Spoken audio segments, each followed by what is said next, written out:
Chapter 493. Conservation of Incapacitated People. 1403 Zebian Atlantis DEFCON status. 110.2% next up. Phlegm suppressor Kache released Rasputin and shook his hand firmly.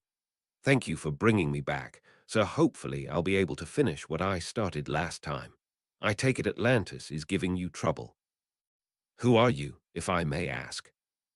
Rasputin stared at him blankly and slowly took a look around, talking it what seemed like badly mangled Russian.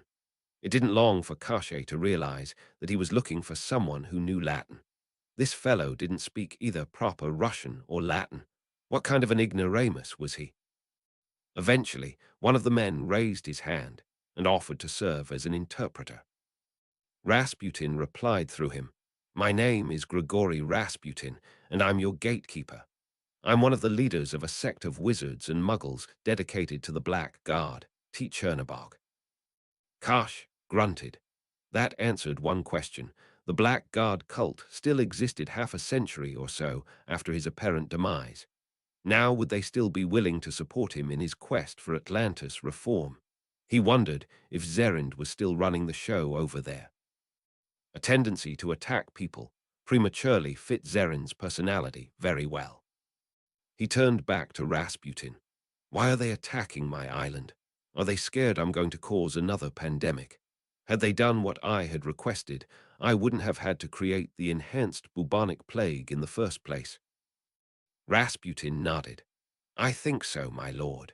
Had things turned out differently, you would have likely found yourself the ruler of the world. Hopefully, we'll be able to pull that off this time and remake the world in our image. You will be our general and leader, and we will be your obedient servants. Kache had mixed feelings about this. His plan had worked, but it had worked too well, and trust Zerind to knock him off before setting the cure in motion. Aloud, it's true that having the only known cure for the pandemic would have given me a lot of influence in Atlantis. I wouldn't mind ruling the world, but getting into a position of power in Atlantis will be a good start. We need to start helping out the Muggles more and not only get involved at DEFCON 2. First things first, let's get these thugs off my island. Try not to use lethal force unless there's no choice. Rasputin's response puzzled him. Zerind, who's Zerind? Kache rolled his eyes. The Grand Mugwump, don't you remember him? The Grand Mugwump's a man named Hadar Dagher. This Zerind you're talking about is long dead, my lord. He's been gone over 600 years. Kache froze. He couldn't have heard that right. Excuse me, what do you mean, 600 years? Rasputin drew a deep breath and braced himself. My lord, tomorrow is New Year's Day 1997. Black God willing, 1997 will be the beginning of the age of our ascendancy. Kache reeled back in surprise. What? Minus 1405Z. Captain Sokolov had the radar operator ping actively as the submarine cautiously made its way underneath the storm. The waves were pretty big, and they rocked the boat back and forth even down here. The radarman had his hands full making sure they were far enough away from obstacles to prevent the ship from being pushed into them by the surf. The vessel made slow progress, inching its way towards the coast a few feet at a time. Eventually, though, Sokolov felt the buffeting of the waves lessen. Cautiously, he told the helmsman to go to periscope death so Sokolov could look around. The periscope went up. They were a good tenth of a mile or so inside the inner wall of the tornado, and there were still 5-7-foot waves slamming against the hull. Shooting from here wasn't a good idea, he thought. Lowering the periscope once more, he headed in another mile or so and came to surface depth once more. The sea was much calmer, enough to shoot from. Sokolov turned to the radio operator. Can you send a message through that storm? The radio man gulped. I'll try, sir. Do your best, Mr. Turchin. Tell the Nassau we've passed through the storm and are awaiting instructions. It took a few moments for the message to get through, but eventually the radio man received a response. Sir, HQ reports that Kache has likely returned. What's more, they believe they have pinpointed where he was brought back. Your orders are to fire everything you have at the following coordinates while we distract them with a few helicopters. Z. Rasputin watched as Karshe moved off to one side. It looked like the man was in shock, having suddenly found himself transported 600 years into the future. Rasputin admitted that he wouldn't have done much better if someone transported him to the 26th century. Hell, he was having enough trouble dealing with the end of his own century. Karshe puzzled him. The man didn't seem like the criminal mastermind Rasputin had thought he had been. If anything, he sounded like a politician trying to rally the troops to change Atlantis. Furthermore, it almost seemed as if Karshe hadn't really wanted to initiate the Black Death. What was going on here? Rasputin couldn't believe he was thinking this, but he had to consider the possibility that this whole scheme to bring back Karshe had been a fool's errand, and the cult of the Black Guard would have to take over the world without Karshe's help. A few quick glances at the rest of his men revealed that they were starting to think the same thing. Karshe heard an odd mechanical sound overhead and looked up to see one of the bizarre flying contraptions the wizards had been traveling in. It most definitely wasn't a broom, and it appeared to be hovering in midair. Trying to distract himself from the fact that the world he knew was gone, he began walking towards a clearing so he could get a better look at it. Suddenly, yellow lights started flickering on it, and projectiles of some sort began strafing the ground. He shrieked and hid behind a tree, and he heard a series of thunks as the projectiles slammed into the trunk. He turned to warn his new underlings and saw that they were all facing the new threat. Wands and bizarre Muggle weapons he had never seen before were pointing into the sky, presumably at the flying vehicle. Karshe suddenly glimpsed something long and narrow hurrying towards his group at an inconceivable rate of speed. It looked to be the size of an obelisk, and it had flame coming from its bottom. Whatever it was, it didn't look friendly. He blinked, and his eyes reopened to find the object hugging the ground and half the distance to the Black Guard cultists. Oddly enough, it made no sound, as if it had been traveling faster than sound.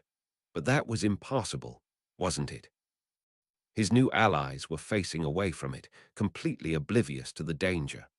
What's worse, there was no time to warn them, and there were now 3 of the objects heading in their direction. Acting on instinct, he dove into the snow and covered his head with his hands. Rasputin caught a glimpse of something odd out of the corner of his eye. Frowning and clutching the elder wand, he turned to take a look at it. He barely had time to scream before the sub-launched missile exploded less than 5 feet from him. Black Guard cultists fell in droves as no fewer than 6 missiles detonated among the surprised cultists. By the time the dust had settled, almost 100 cultists were dead. Rasputin's childlike form lay at the bottom of a crater. The Elder Wand was nowhere to be found, and the package containing Karshe's ring and wand were also nowhere to be seen. There were no other surviving cultists within 20 feet. About 50 feet away, in a small grove of trees, Karshe lifted his head and saw the carnage. This was not good. It sounded like he would have to start his crusade all over again without any supporters. Chapter 494, Phlegm Suppressor. 1411 Zebian Atlantis DEFCON status. 257% next up. Divine Wind Fleur Delacroix made her way around the boulder, took one look at what she saw on the other side, and hid behind it. She had to plan her next move very, very carefully. She had to be getting very close to Rasputin's home base. The ground in front of her was pockmarked with craters which hinted at a recent missile or bomb attack. There were at least 30 bodies in the area, and 10 more people were walking around trying to care for the wounded. She watched as one of them bent over one of the fallen men, retrieved a vial from his side, and brought it to the injured man's mouth. The injured man took a drink, glowed momentarily, and restored himself to full health. Fleur looked on in amazement as a detached arm spontaneously regrew itself on what had been a bleeding stump. That had to be the elixir of life, she thought. Flamel had briefed her on the mystical substance back in London. She wondered whether she should get a sample of her own in case she was injured herself. People were calling out for Rasputin and were getting no response.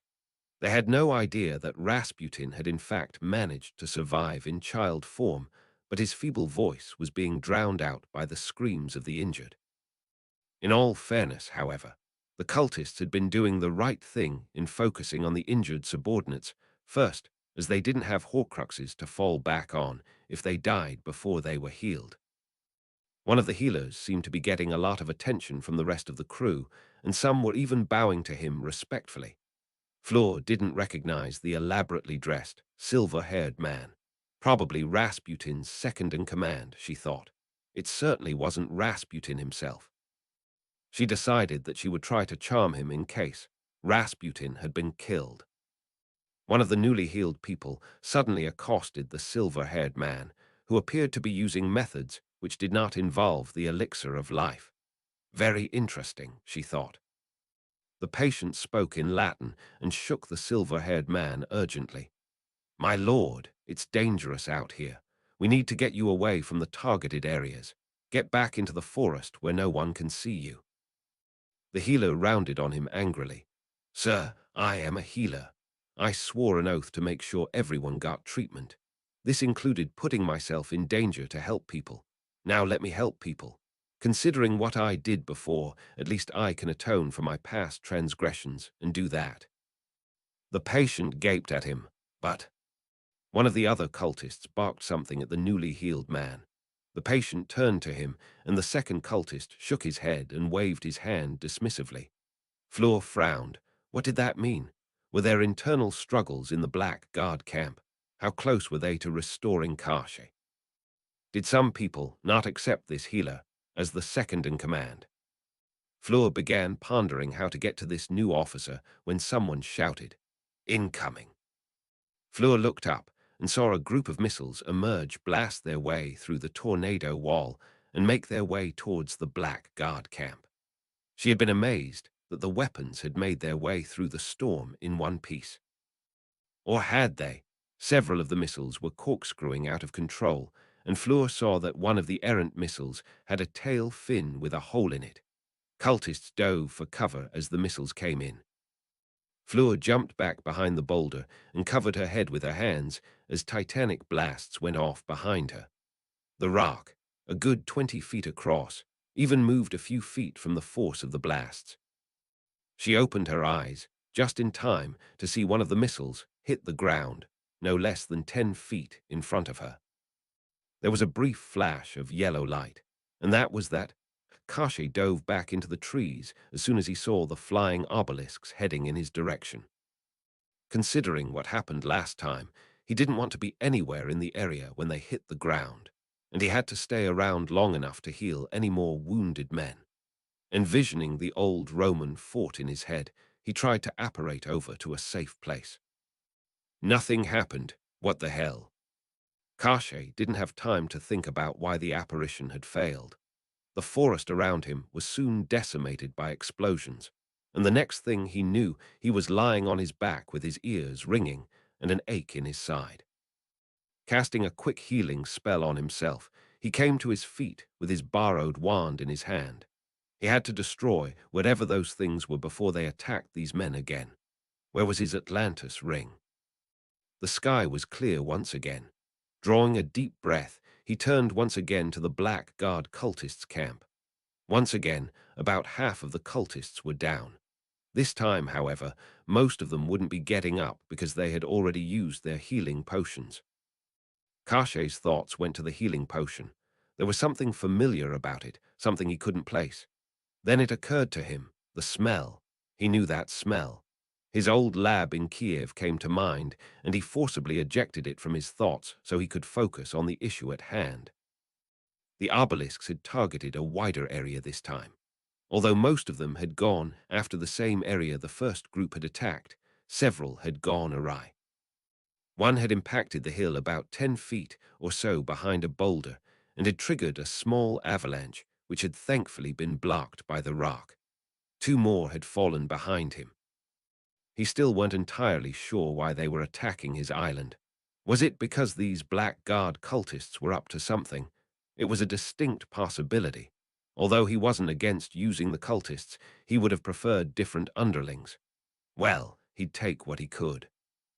There was another, more disturbing, possibility. He thought back to the Black Death, back in the 14th century. He still couldn't believe he was in the 20th century. It was now obvious that the disease had gone out of control because he had not been able to stop it in time.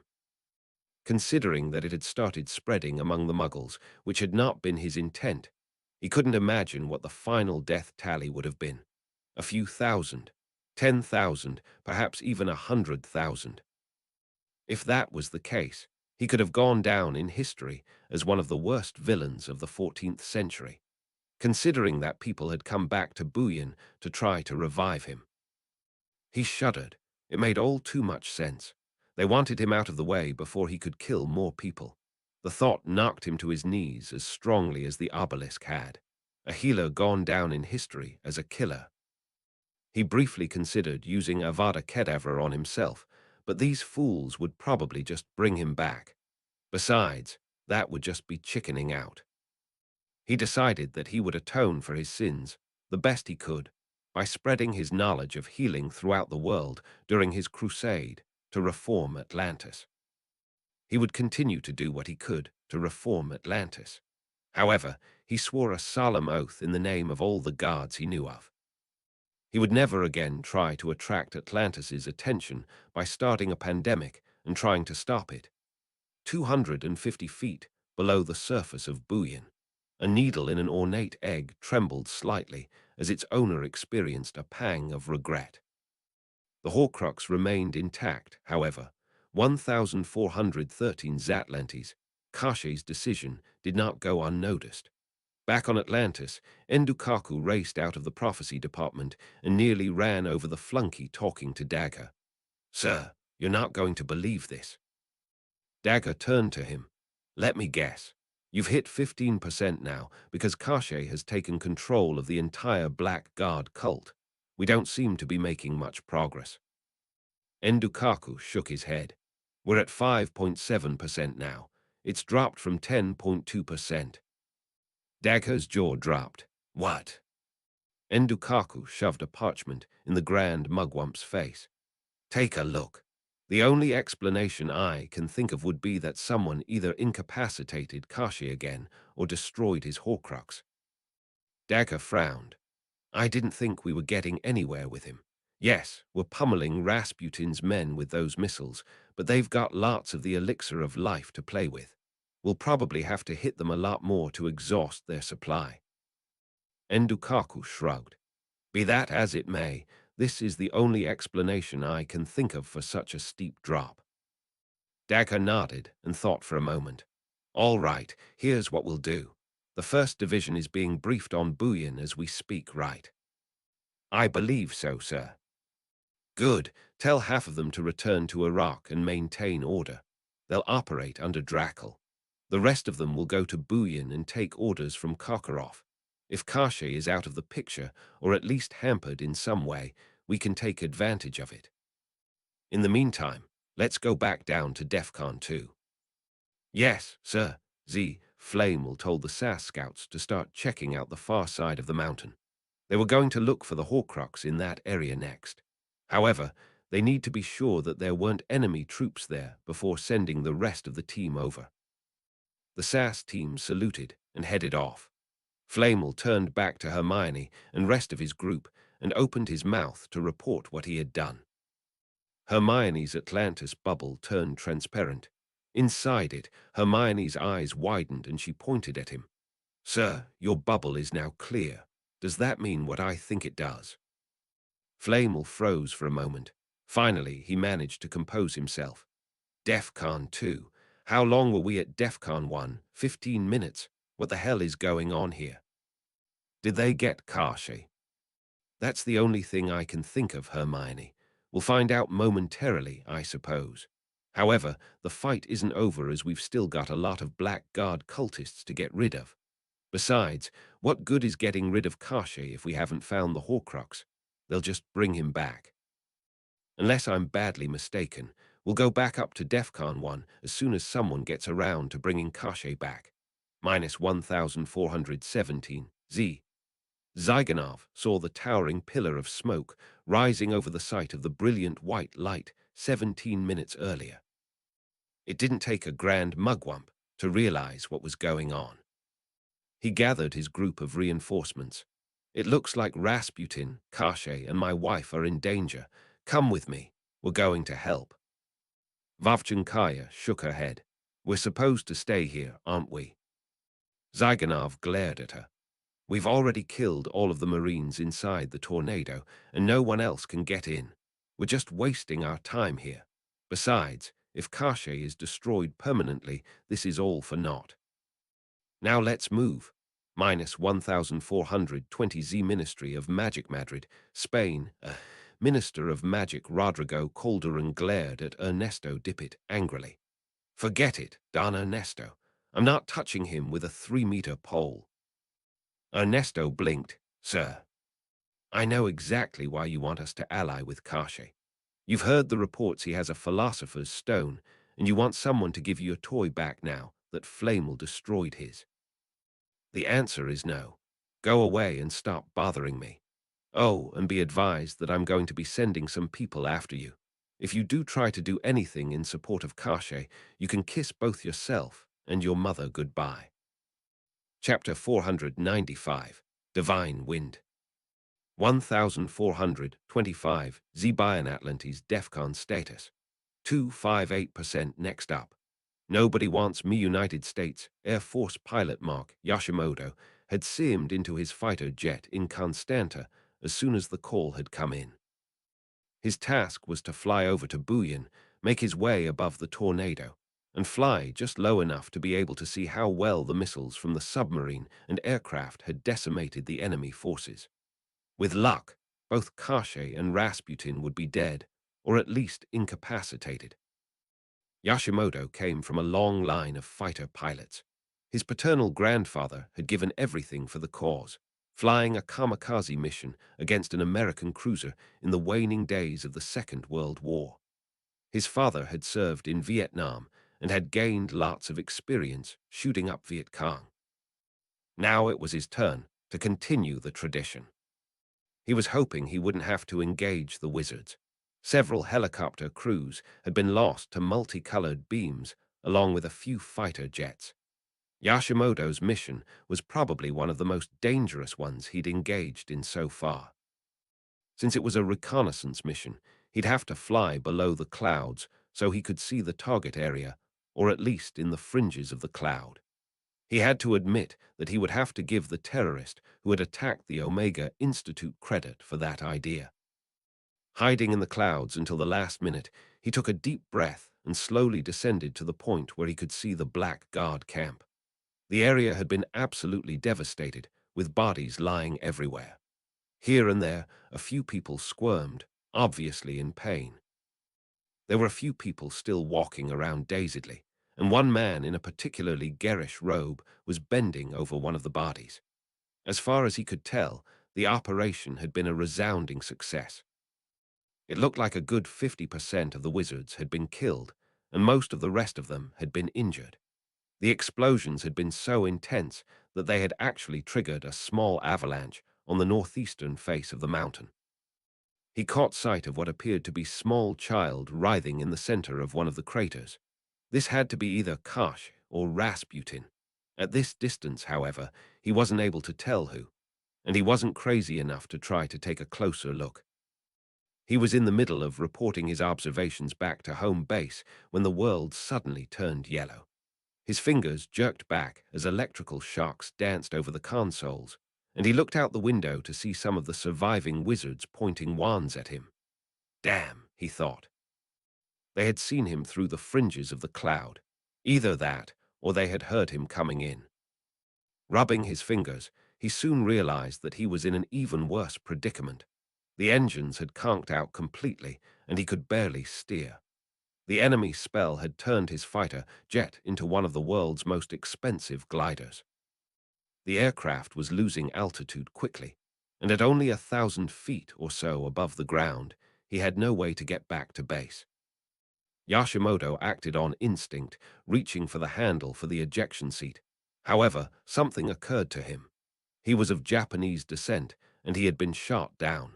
There was something he had to do in order to save face. Snarling, he pulled back on the joystick and aimed his fighter jet at the man with the garish robe. He pressed some buttons and strafed the black guard camp with his machine gun. Double-checking that his plane was on target, he pulled the handle on the ejection seat and escaped from the falling aircraft. He watched in satisfaction as an area over 100 feet across erupted in flame. The plane blew up on impact, aided conveniently by several unfired missiles. When the smoke cleared, only 2 or 3 people down there were still on their feet. Everyone else was clearly dead, and in some cases literally dismembered. Yashimoto grinned. Mission accomplished. He felt an immense sense of relief, and he imagined his grandfather's spirit watching over him. The pilot's elation lasted approximately 6 seconds when a green beam suddenly lanced out of the forest less than half a mile away.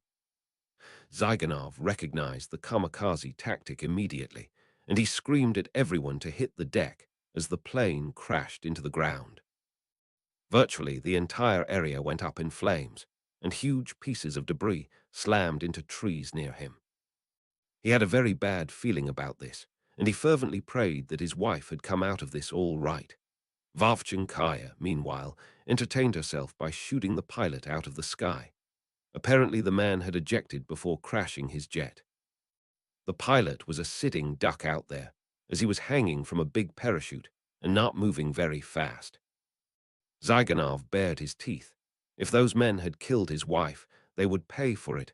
Zhukov didn't know how he had survived. The men on either side of him had been completely obliterated by the explosions, yet he had managed to make it through. He thanked the Black Guard profusely for that.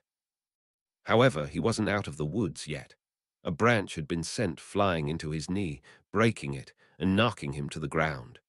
Zhukov was barely able to crawl at this point, but he had the elixir of life at his side. A green flash split the sky, and he looked up to see a body dangling limply from a parachute.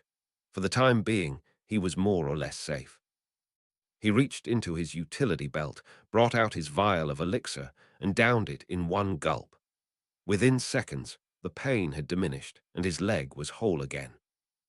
Hesitating for a moment, he turned back to his 2 fallen colleagues and began searching through their belongings to see if they had any more vials of elixir he could use.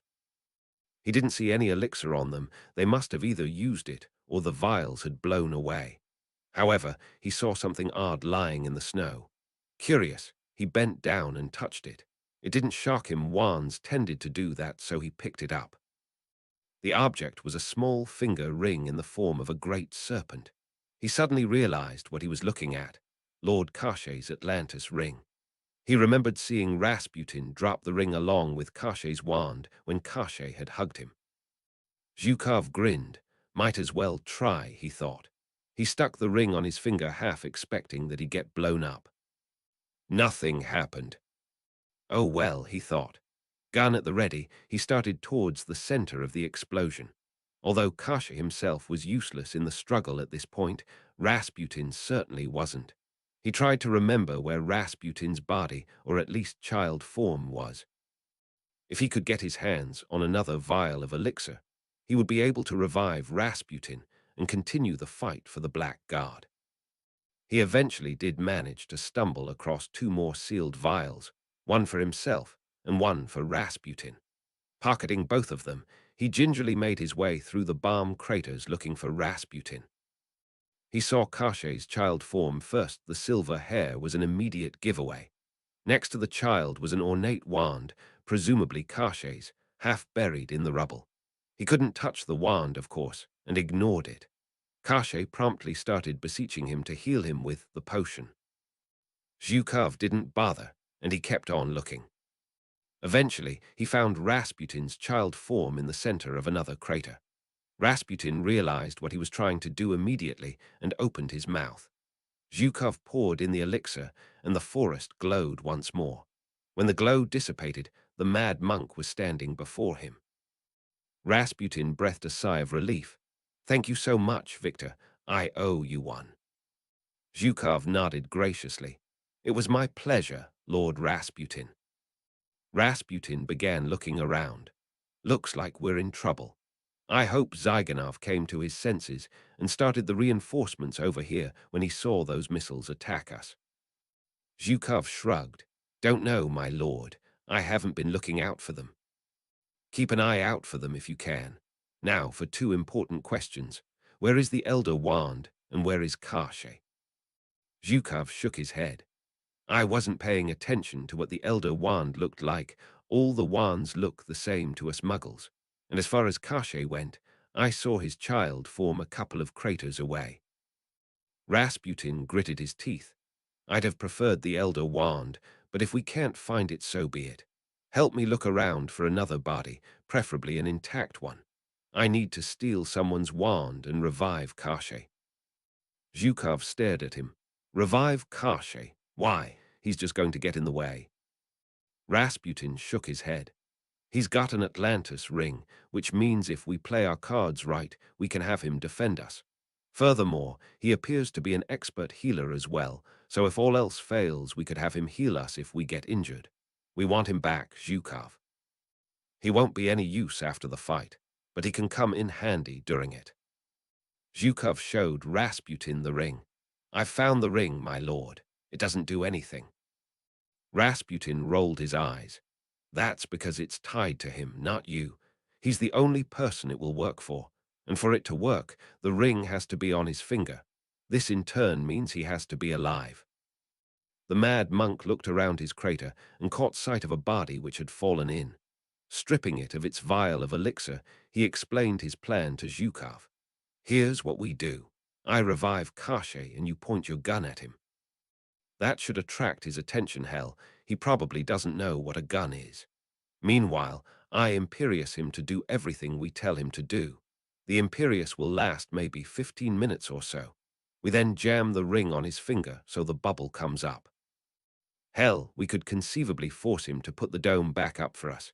He's not as tired as we are. Zhukov looked at the ring. How will I be able to get out of the bubble once the shield goes up? Rasputin looked at him as if he was stupid. You're not going in there. We're using Wingardium Leviosa instead. We levitate the ring over to his finger and put it on. The shield goes up and moves exactly where we tell Karshe to move.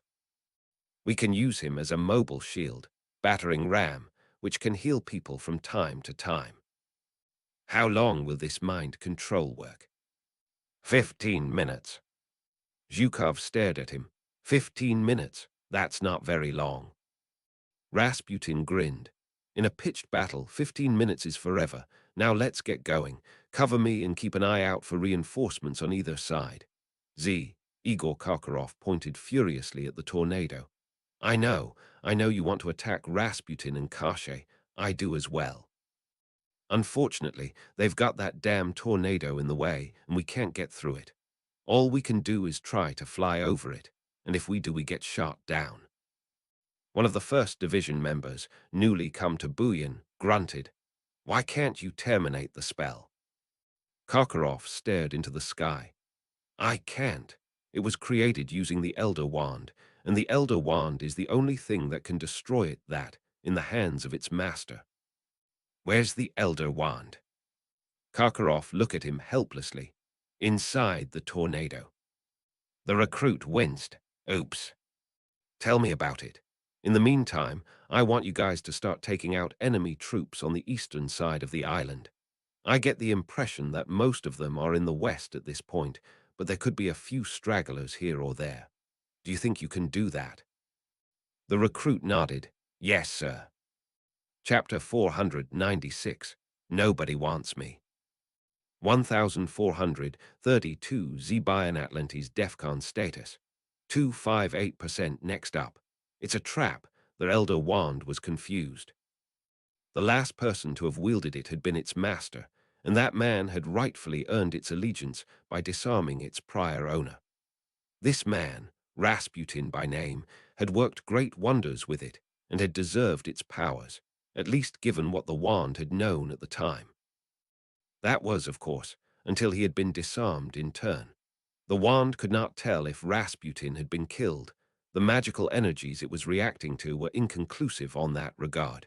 Nevertheless, the wand knew that once again it had made a mistake. Rasputin was not an appropriate master. The person who had incapacitated him would be much more fitting. The only problem was that according to the information it was receiving, Rasputin had not been disarmed by anyone. No one within a 5-mile radius was broadcasting the telltale mark, indicating that he or she had attacked Rasputin. The only other possibility left was the fact that Rasputin had died of natural causes and dropped the wand that way, but that did not fit the facts very well. Furthermore, Rasputin had been in perfectly good physical condition before he had abruptly lost everything. It was unlikely he had just spontaneously died. Having been created by death, the Elder Wand knew a lot about mortality. The wand extended its awareness further and discovered, much to its surprise, the mark of Rasputin's conqueror far, far away. Normally, that would have been a relief. However, in this case it had to have been a malfunction. For one thing, there were no wizards in that area, and as a result, no one could have possibly cast the spell that had felled Rasputin.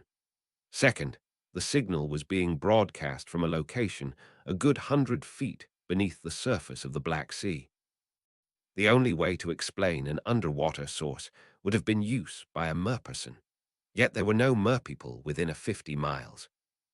This had to be a mistake, thought the wand. What was it to do? It had not found itself in this situation before, not in hundreds of years of use. The wand pondered its predicament. Finally, it reached a decision. It could not reattach itself to Rasputin given what had happened.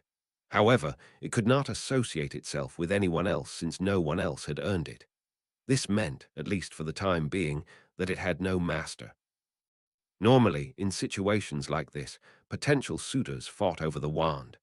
This inevitably led to the strongest, and therefore most worthy, candidate actually taking possession of the wand. The wand sensed that there was a lot of fighting going on in the area, which meant that this conflict was likely ongoing. All the Elder Wand had to do was wait for the first person to pick it up and make him or her its new master. After all, the fighting was naturally going to be over it, and it would only be appropriate for it to reassign itself to the eventual winner. Relieved that it had made its decision, the wand contented itself with lying in the snow and waiting for someone to come to it.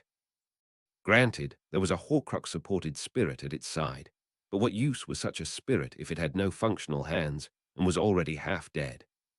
Rasputin, with Kashay's Atlantis ring in his hand, made his way over the lip of the crater and breathed a sigh of relief when he saw Kashay's child form squirming at the bottom of the crater.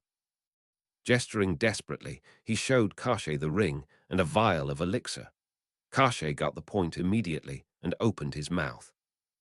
The mad monk thought he heard something behind him, something which sounded like a branch snapping. He spun around and scanned the forest from whence he had come. Nothing, other than the fact that the snow was starting to get a little thicker.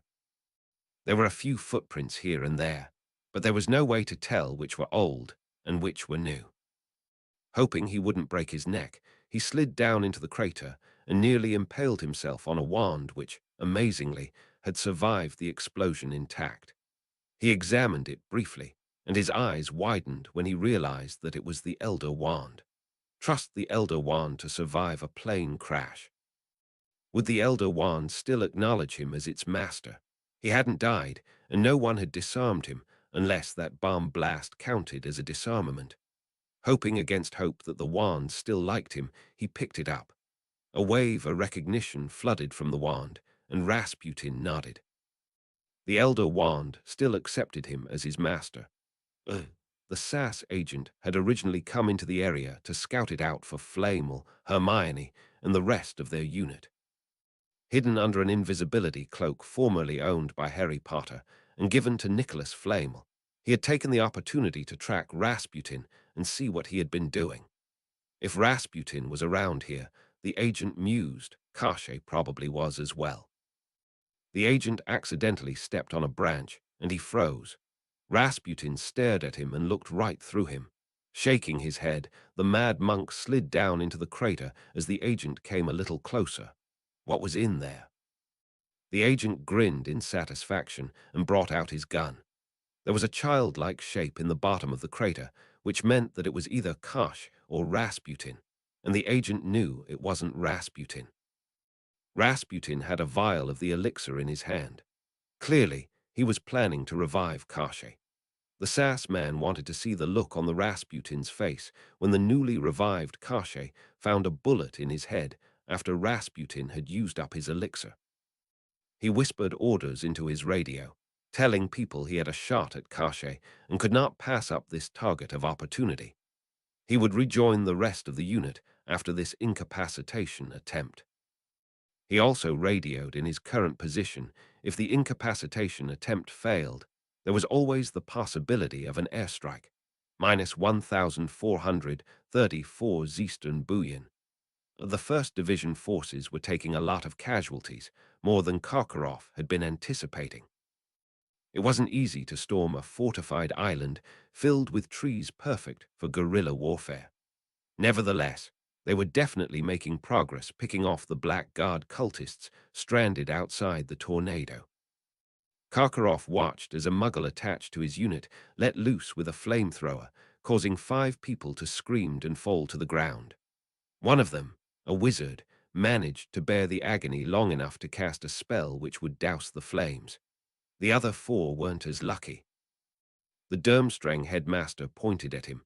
"Take him prisoner. He's a wizard. Expelliarmus." Karkaroff waved his wand, and the survivor's weapon suddenly flipped up into the air and landed in Karkaroff's hand. Reports began coming in from all over the eastern half of the island. A good 100 cultists had been neutralized to this point, and several groups had made it away from the coast and into the interior. The half-vampires near the beach, meanwhile, were still putting up a good fight. In fact, they had been slowly starting to get the better of the Marines outside the shield as Muggles. No matter how well trained they were, often didn't consider the ways wizards could attack their foe. A patroness came in explaining that the vampires were now caught between the tornado, the 1st Division forces, and the Marines. It was only going to be a matter of time now. There was likely more to the report, but the patroness suddenly cut off without warning. This probably meant that the wizard had either been distracted or had been killed before finishing his report. He stared at where the patroness had been for a good 2 or 3 seconds, wondering what it portended. That proved to be a mistake, however, as a bullet hit him in the temple while he was distracted. He was dead before he hit the ground. Baghdad. Drackle had spent the last 5 minutes disarming both Shiites and Sunnis alike. So far, he'd broken up 4 firefights, yet only lost 3 men. As he had feared, the situation had deteriorated drastically during the few minutes he had been out. He fervently hoped that he would be able to restore order. Chapter 497. It's a Trap. 1,441 Zebian Atlantis DEFCON status. 261% next up. Primary disciple. The blaze of white light faded, and once again Rasputin found Kosh standing in front of him. Kosh breathed a sigh of relief, but this time it was tinged with some suspicion. Rasputin blinked. What had he done wrong? Finally, it occurred to him. The ring. Kosh had seen his ring and wanted it back to prevent any more mishaps. The mad monk hesitated for a moment. However, he shrugged and took it off his finger. Since he was still the master of the Elder Wand, he would always be able to shoot right through the Atlantis bubble and order Kosh around. It would be prudent to not give the game away just yet. He held the ring out to Kosh, who took it with a big smile on his face. Rasputin was about to comment on this when he saw something much more disturbing, a faint red spot on Kosh's forehead. Rasputin knew enough about modern weapons from his experience with the Black Fisters to realize a laser targeting device when he saw one. Yelling in surprise, he spun around, faced the forest, and began to cast Revelio Hominum.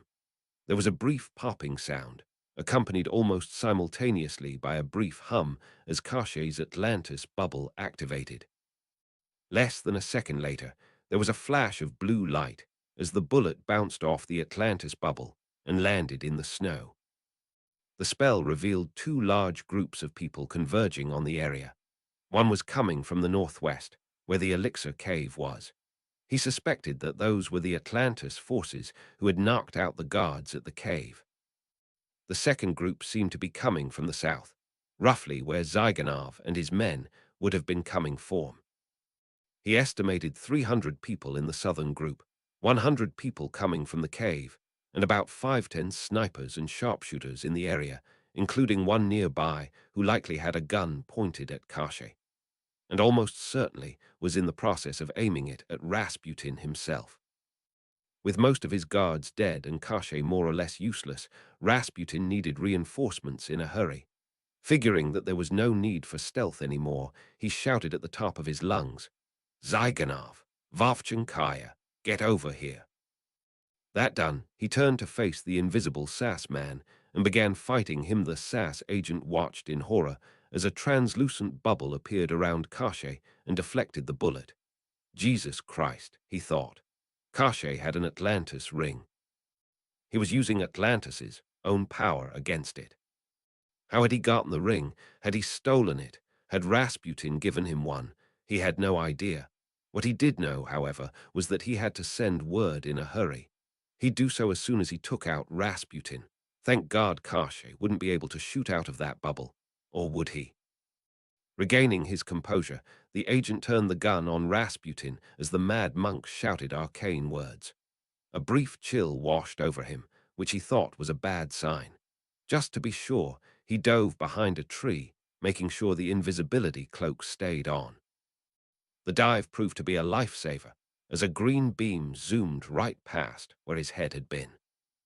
Sticking his head around the tree, he saw that Rasputin had dived behind Kashe's Atlantis bubble.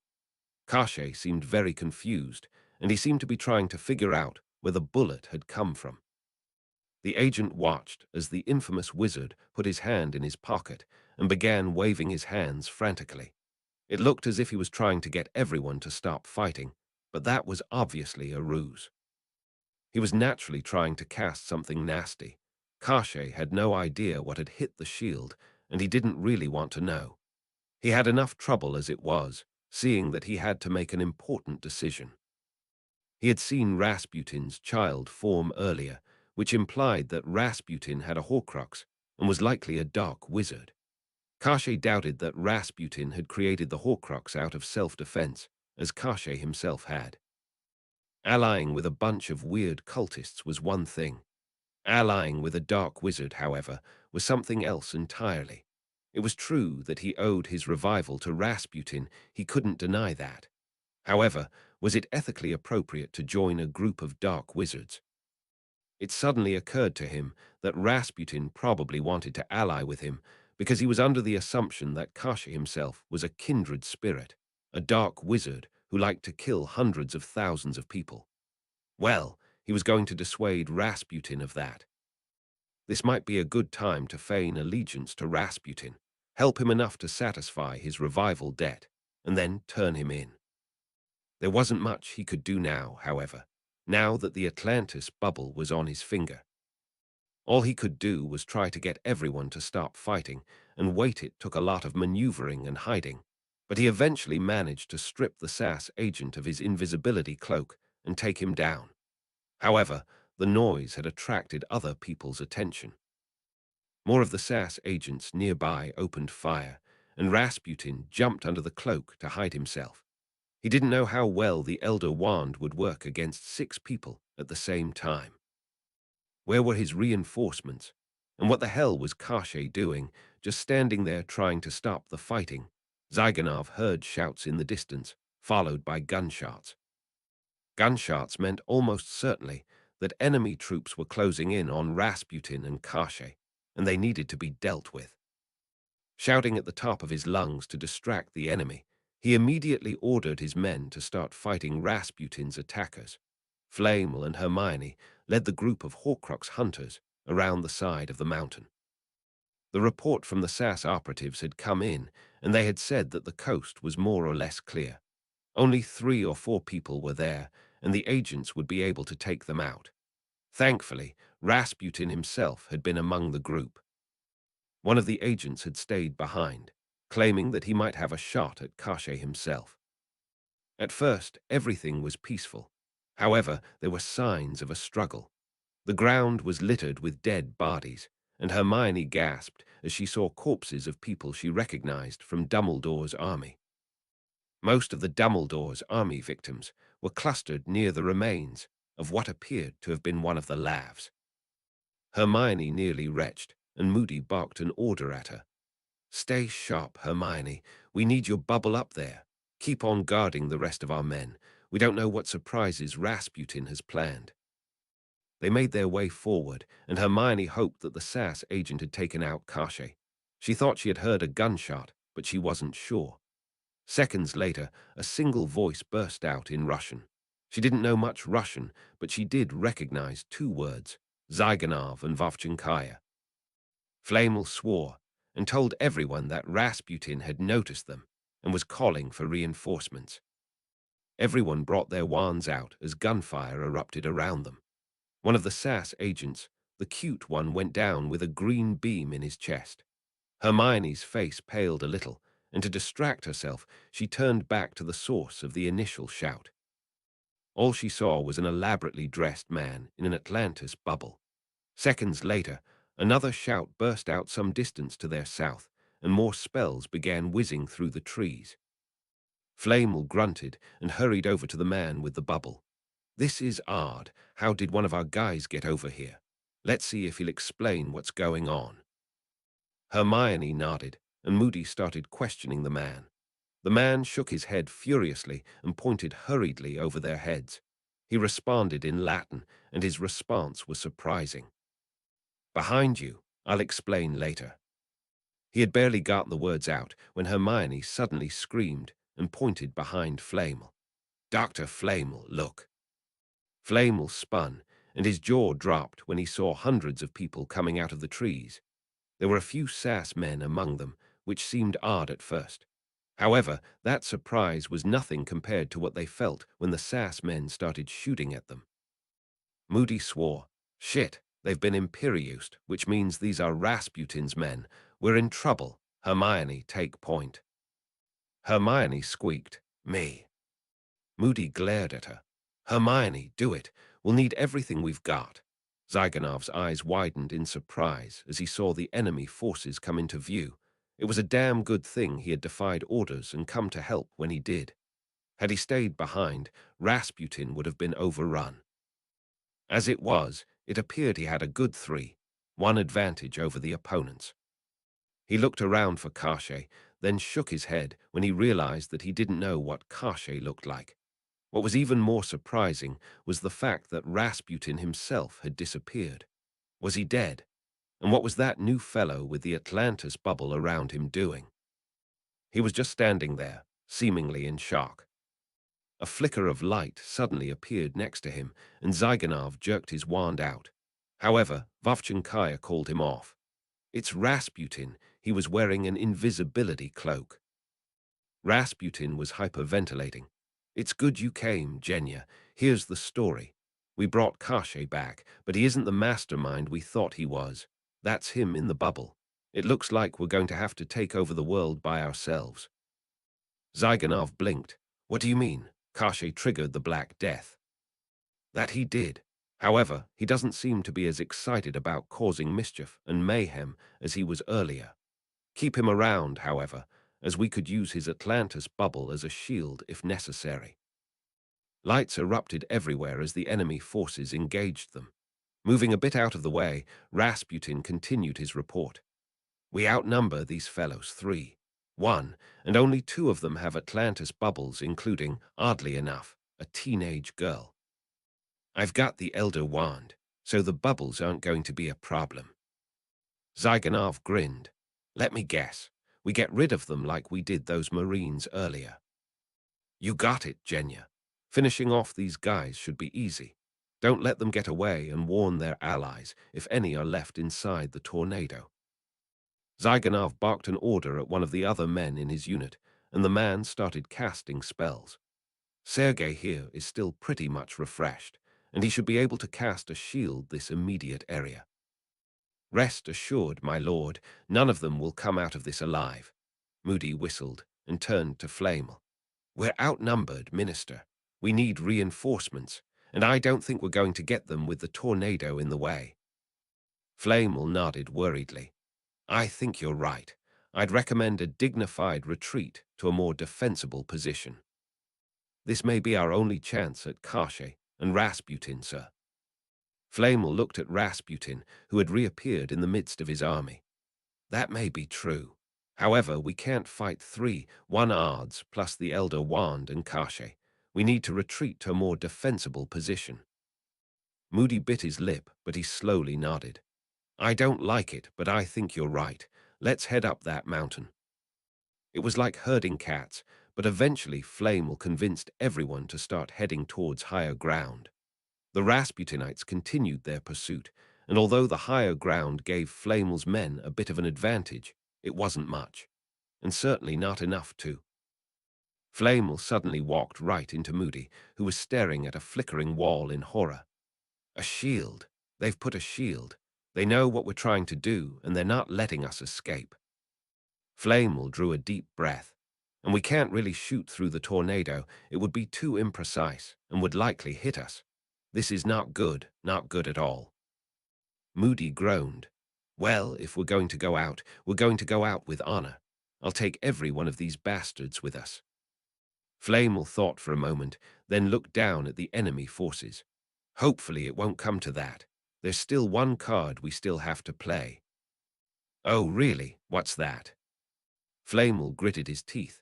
I know Middle Russian. Remember, Karshe was my contemporary. I'm going to talk to Karshe. Chapter 498, Mercury and the Bear. 1444 Zebian Atlantis DEFCON status. 261% * warning. Major character death. Karshe watched as the battle unfolded. It looked, much to his chagrin, that Rasputin was winning. Karshe had originally hoped that these new people would explain what was going on, or at least kill off Rasputin. Unfortunately, that did not seem to be the case. The newcomers were badly outnumbered and were up against the Elder Wand as well. To make matters worse, one of Rasputin's followers had raised a shield to prevent their opponents from escaping the trap. He would still need to be careful with the new arrivals, however. After all, one of them had fired some kind of projectile at him with what? A slingshot. They hadn't tried to attack him since, however, and he thought he knew why. As long as he had the Atlantis bubble up, attacking him would have been a fool's errand.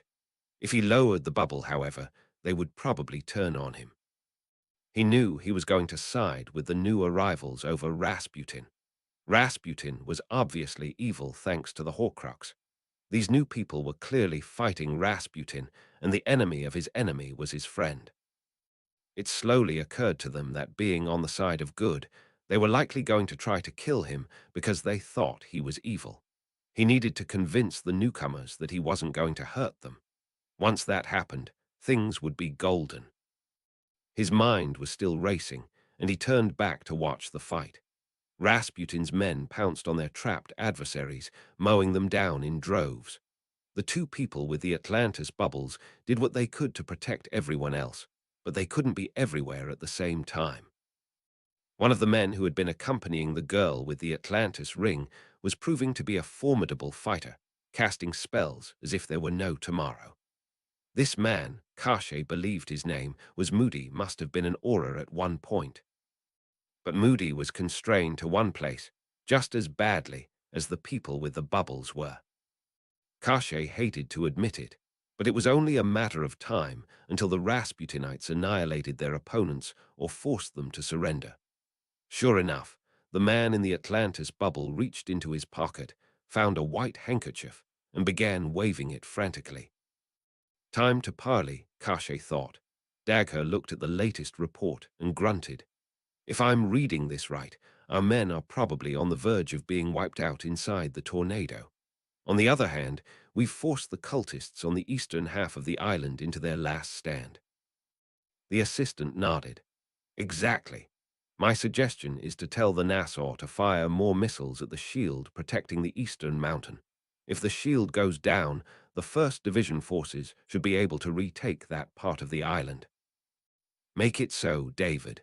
What about the western half? The assistant stared intently at the floor. I don't think there's much we can do about those fellows. I'm hearing reports they're trapped in a shield inside the tornado, so they can't escape.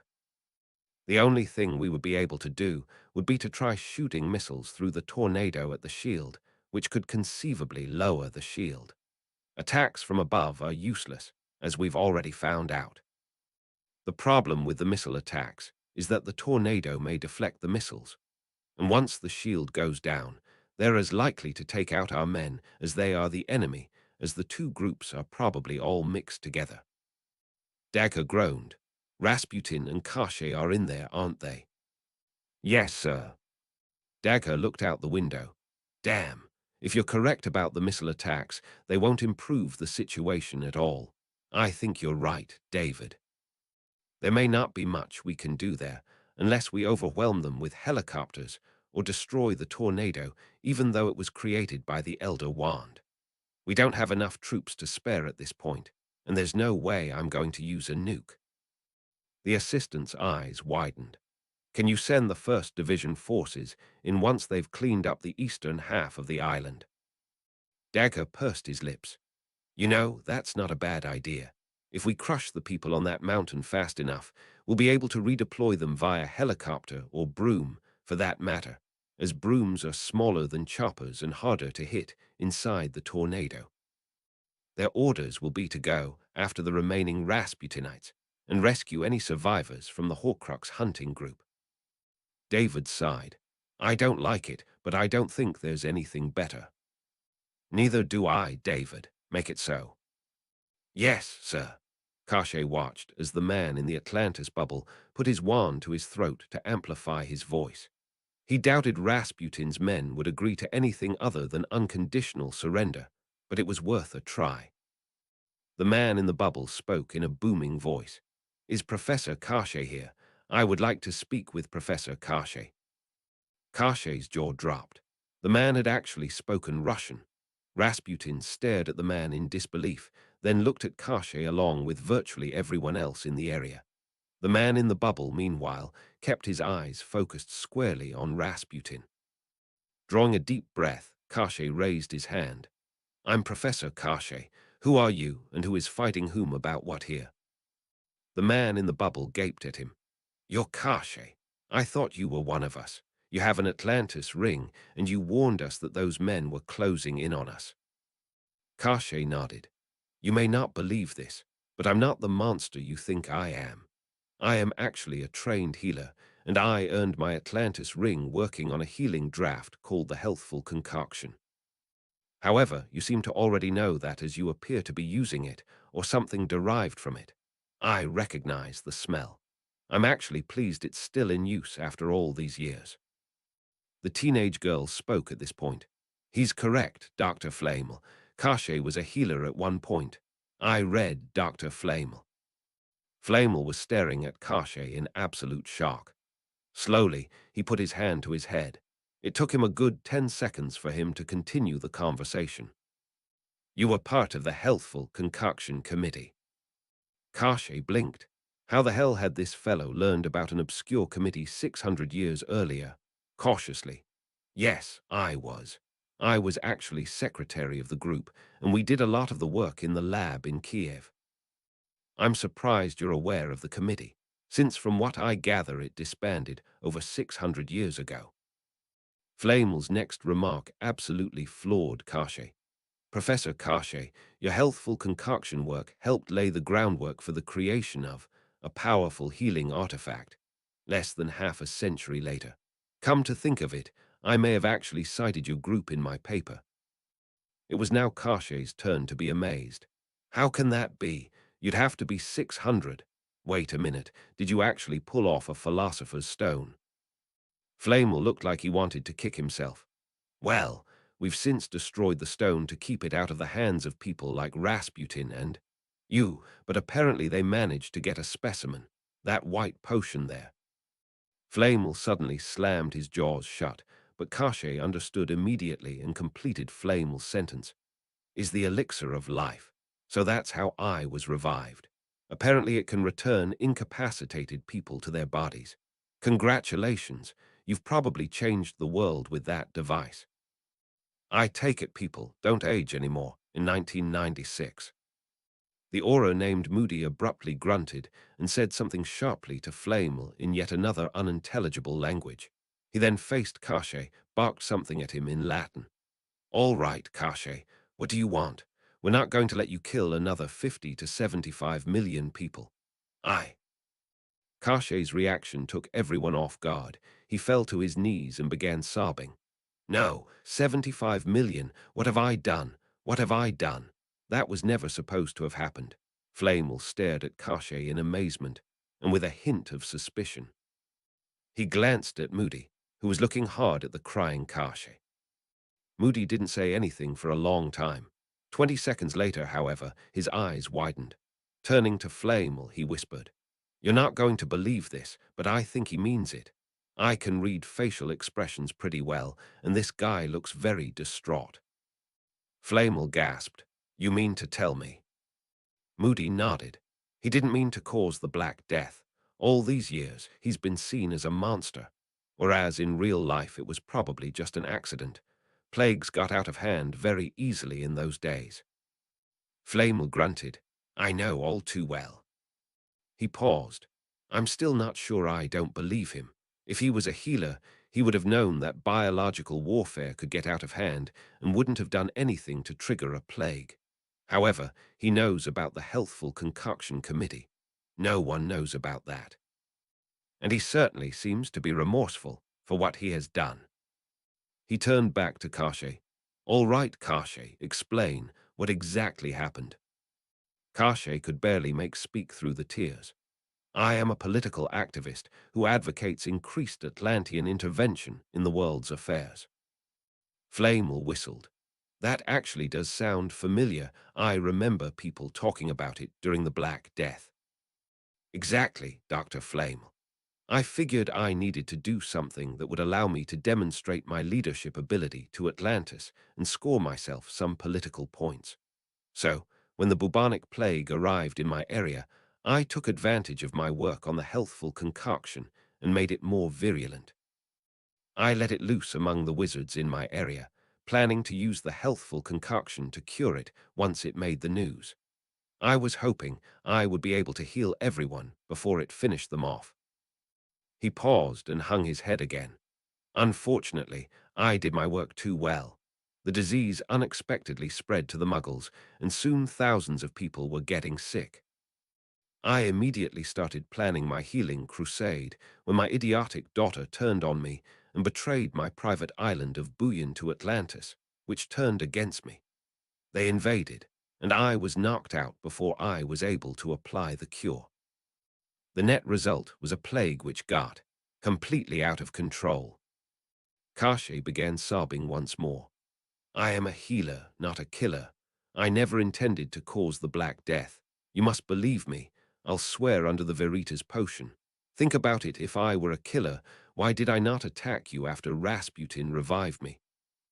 Moody glanced at Karshe. "Veritas potion." Flamel kept his eyes focused on Karshe when he answered the question. "We now know it as Veritaserum. It's been around for a while. At any rate, Karshe, you've got a nice story. However, there's one thing that doesn't fit. If you got such a noble heart, why did you create a Horcrux? You must have known it was dark magic." Karshe winced. "Believe it or not, it was out of self-defense. Atlantis was already on my tail, and I had to keep myself alive long enough to perform the cure. Unfortunately, Atlantis got to my father's body before the gatekeeper could revive me." Flamel didn't buy it. "You still had to kill a person in order to create the Horcrux. That alone is enough to put you in Azkaban." Karshe shook his head. "I don't deny it. However, you have to realize it was a mercy killing. The man had buboes all over his body. He was in great pain, and he didn't have long to live. I put him in that predicament, so it was my responsibility to deal with it." I figured I would do two things for humanity there: put a plague victim out of his misery and ensure that I lasted long enough to invoke the concoction. Kashi looked at Flamel with pleading eyes. As God is my witness, I swear I will never unleash a plague on mankind again. I will do everything possible to atone for my despicable acts. If necessary, I will kill myself. Moody flinched and turned to Flamel. He may have a point. Remember, I was forced to perform a mercy killing when we visited London immediately after Judgment Day. Flamel hesitated a moment. He wasn't convinced of everything Kashi was saying, but he didn't buy the suicide thing for a moment. Killing yourself doesn't mean much, Kashi. You've always got a Horcrux to fall back on. Hermione chimed in once more. Actually, Dr. Flamel, that may no longer be the case. Flamel frowned. What do you mean, we never found it? Moody looked back at Kashi and spoke softly. I think Hermione's right, Minister. I think the Horcrux has been destroyed. Huh, why? Hermione answered that with a whispered comment of her own. Regret. Several miles away, a 1st Division patrol was making the rounds outside the tornado when the ground suddenly shook underneath them. Everyone brought their wands out in a hurry, but nothing attacked them. The captain looked at the ground warily. What the hell was that? It's like something exploded down there. His lieutenant shrugged. A tree probably fell nearby. I wouldn't worry about it. What I would worry about is figuring out how to get in and out of the tornado so we can help out those poor guys. It took a good 5 minutes, but eventually all of Flamel's forces were convinced, as were the Rasputinites. Kashi had been telling the truth the entire time, and his decision to not introduce another pandemic had been the momentous event which had dropped the DEFCON meter back under 10%. Kashi had even confessed under Veritaserum, which Moody had brought along. Kashi had removed his ring and thrown it into the snow, saying that he didn't deserve it. Flamel, however, gave it back to him. You've earned it, and you will earn it once more after we combine forces to improve the health of everyone else on this planet. You will more than atone for your sins, Professor. I'm confident about it. A patronus approached Rasputin as Kashi accepted the ring, but put it in his pocket instead of on his finger. When some of the people looked at Kashi strangely, he explained, I am a healer, and I will offer my services to anyone injured during this battle. He then offered his hand to Flamel. Dr. Flamel, when this is over, I will make you my primary disciple and gatekeeper. Together, we will heal the world. Rasputin was getting tired of all this. He had already known that Kashi was useless. However, now Kashi had become a liability in that it was obvious he was going to defect to the other side. He was tempted to kill Kashi, but he figured it wasn't worth it, as the Atlanteans would just revive him from that buried Horcrux. Clearing his throat, he pointed the Elder Wand at Flamel. I hate to break up the festivities, but I believe our men are under attack on the eastern side of the island. You have 2 minutes to call off the attacks on our men and let us leave the island in peace, or I will personally strike you down with the Elder Wand. You recognize this, don't you? Once you are dead, we will go after the rest of your men. This is your last chance, Flamel. What will it be? Rasputin chuckled. Don't worry, I won't kill everyone. We'll need at least one person to survive to report your destruction back to your authorities. Know that if you defy me, you will be putting your life in danger. From now on in, the cult of the Black Guard will rule the world. The mad monk then turned to Hermione and winked. Don't worry, young lady. You may get off easy. After all, I need a new wife now that my old one is dead. I've always liked younger women. Flamel didn't like where this was going. Rasputin was pointing the Elder Wand at him and was demanding that the Atlantean forces let him escape, or else. There was no way Flamel could let the Rasputinites off the island again. After all, the world knew where they were right now, and they were all in one place. If they escaped, they would likely scatter to safe houses all over the world and would be extremely difficult to get rid of completely. He would do whatever was necessary to ensure that the world still had a chance of getting rid of these creeps. Thank God Karshe hadn't been the monster Flamel had thought he had been, or there would have been real trouble. It was fairly obvious at this point that Flamel would have to sacrifice himself for the cause. He had hoped that he would have had more time with his wife, at least enough to tell her goodbye. However, he had lived a long and fulfilling life, a very long and fulfilling life.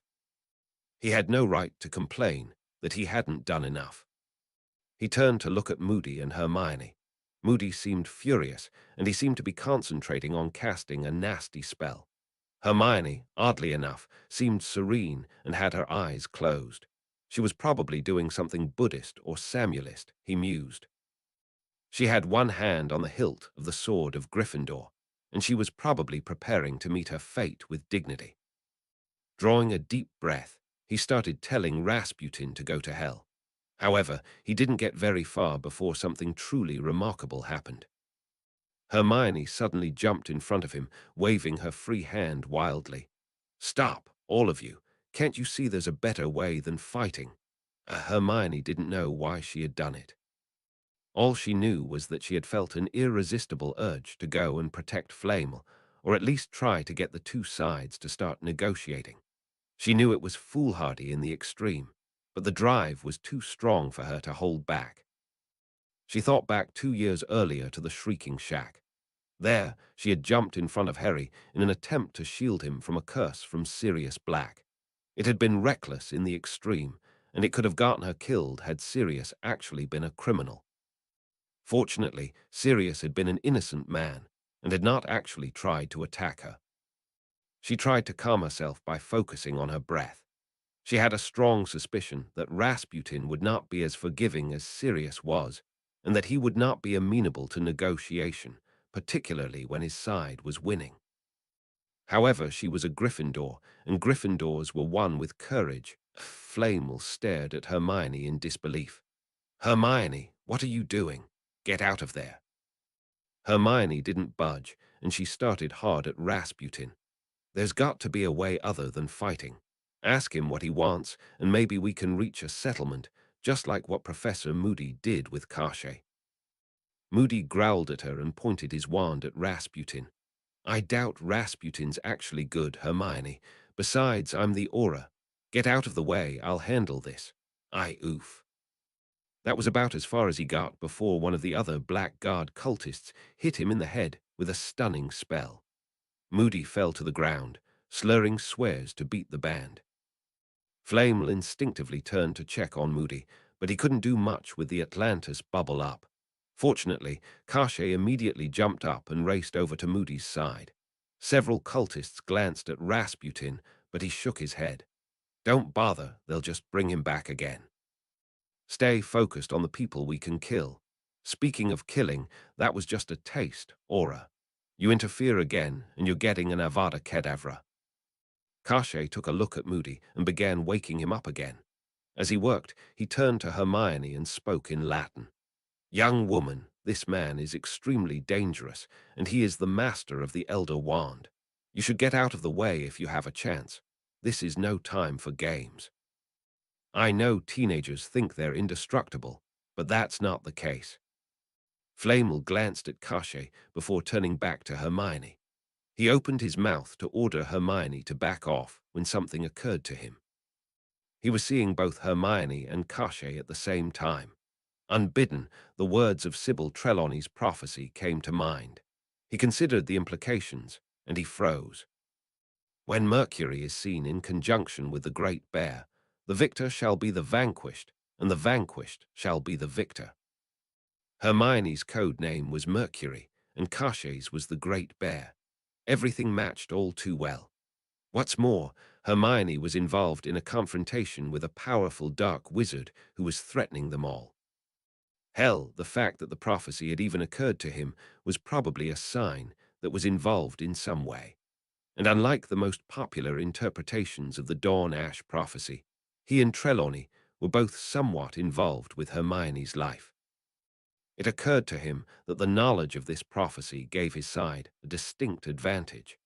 As the minister of magic, he felt it was his duty to remember as many of the prophecies as he could. He doubted that the prophecy was known to anyone else outside the Department of Mysteries. The Mercury and the Bear prophecy seemed to imply that whichever side won the showdown between Hermione and Rasputin would likely lose the war. Victory for Rasputin made a lot of sense. If Rasputin were to suddenly die, killed by Moody or someone else, his followers would get very upset and kill off the entire rest of Flamel's unit in revenge. Victory for Flamel and Atlanteans, however, didn't make all that much sense. What could Hermione's capitulation, or possibly death, do to help Flamel's cause? Their forces were still outnumbered, now at least 5-1. Rasputin still held the Elder Wand, and it didn't seem as if any help was forthcoming. Hermione would just be the first in a long series of casualties. Flamel decided upon a course of action. He didn't like it, not one bit. However, he had no choice. It was the only chance the world had, and he fervently prayed that he was interpreting the prophecy correctly. Hermione Granger had to lose this fight against a man who had already shown he was capable of Avada Kedavra. That could only mean one thing. He couldn't allow anyone else to help Hermione out here, as distasteful as that seemed. He thought back to King William, who was almost certainly going to be told about the events which would transpire here. He muttered under his breath, "Forgive me, Your Majesty, for what I am about to do." He raised his hand and amplified his voice. "All right, Rasputin, you've got yourself an audience. Let's hear what you have to say. Everyone, put down your weapons, and hopefully we'll get out of this without any further bloodshed. Minus 1453 Z Bridge, us Nassau." The aide saluted the captain of the Nassau and began his report. "Sir, the missiles are starting to make their way through the shield on the eastern side of the island. The shield will be down momentarily, if it is not already, and the enemy wizards are scattering all over the place on brooms and on foot. Some of them are heading for the tornado." The captain nodded. "They're making sure we can't take them all out in one blast. Tell the 1st Division to continue their advance and try to make sure Flamel's units don't get even more enemies to deal with." The aide saluted and raced off. The captain turned to look at the western mountain where the tornado was still raging. In the southwest, the sun was getting low in the sky. He would have to finish this battle as soon as possible because he didn't want the cultists to escape in the dark. Suddenly, an explosion rocked his ship. He turned to the first officer and said, "What the hell? Damage control." The damage control officer was looking at his monitor in disbelief. "Something hit the hull, sir. It must have been a torpedo." "A torpedo? A torpedo from shit." The captain cut off his remark when another explosion buffeted the bridge. The damage control officer shouted, "Port side this time." "Is it the Russian sub? Why would they fire on us?" The first officer suddenly pointed out the window, and his finger suddenly started moving. "Oh my God, look." The captain turned to follow the first officer's finger and watched as he saw the tip of a wizard's head skimming the surface near the ocean. As he watched, the wizard shot powerful yellow beams at the waterline, triggering more explosions. An alarm hooted, and the damage officer spun. "Shit, we've got flooding in sections 2 and 4. Reports started coming in all over the ship. "Help, we've got wounded. I saw a yellow light. What does Reducto Maximus mean?" The captain tried to compose himself. He needed to be a rock in times like this. "All right, gentlemen, it looks like we've got wizards trying to sink us by poking holes in the hull. Bring out the deck guns and waste them." The first officer shook his head. "That's no use, sir. They're right down near the surface, only a few feet from the ship. If we were to fire on them, the guns would shoot right into our own decks. Furthermore, these bastards are fast. And it's getting dark out, so they're easy to overlook except when they fire. Damn it, I want everyone with their sidearm on the hull shooting at these guys. I'm not going to let a bunch of purple-robed jerks take out the pride of the United States Navy." There was another explosion, and the ship lurched again. Slowly but surely, the vessel began tilting to port. The damage control officer swore. "This is getting ugly, sir. I'm not sure how much longer we can keep this up.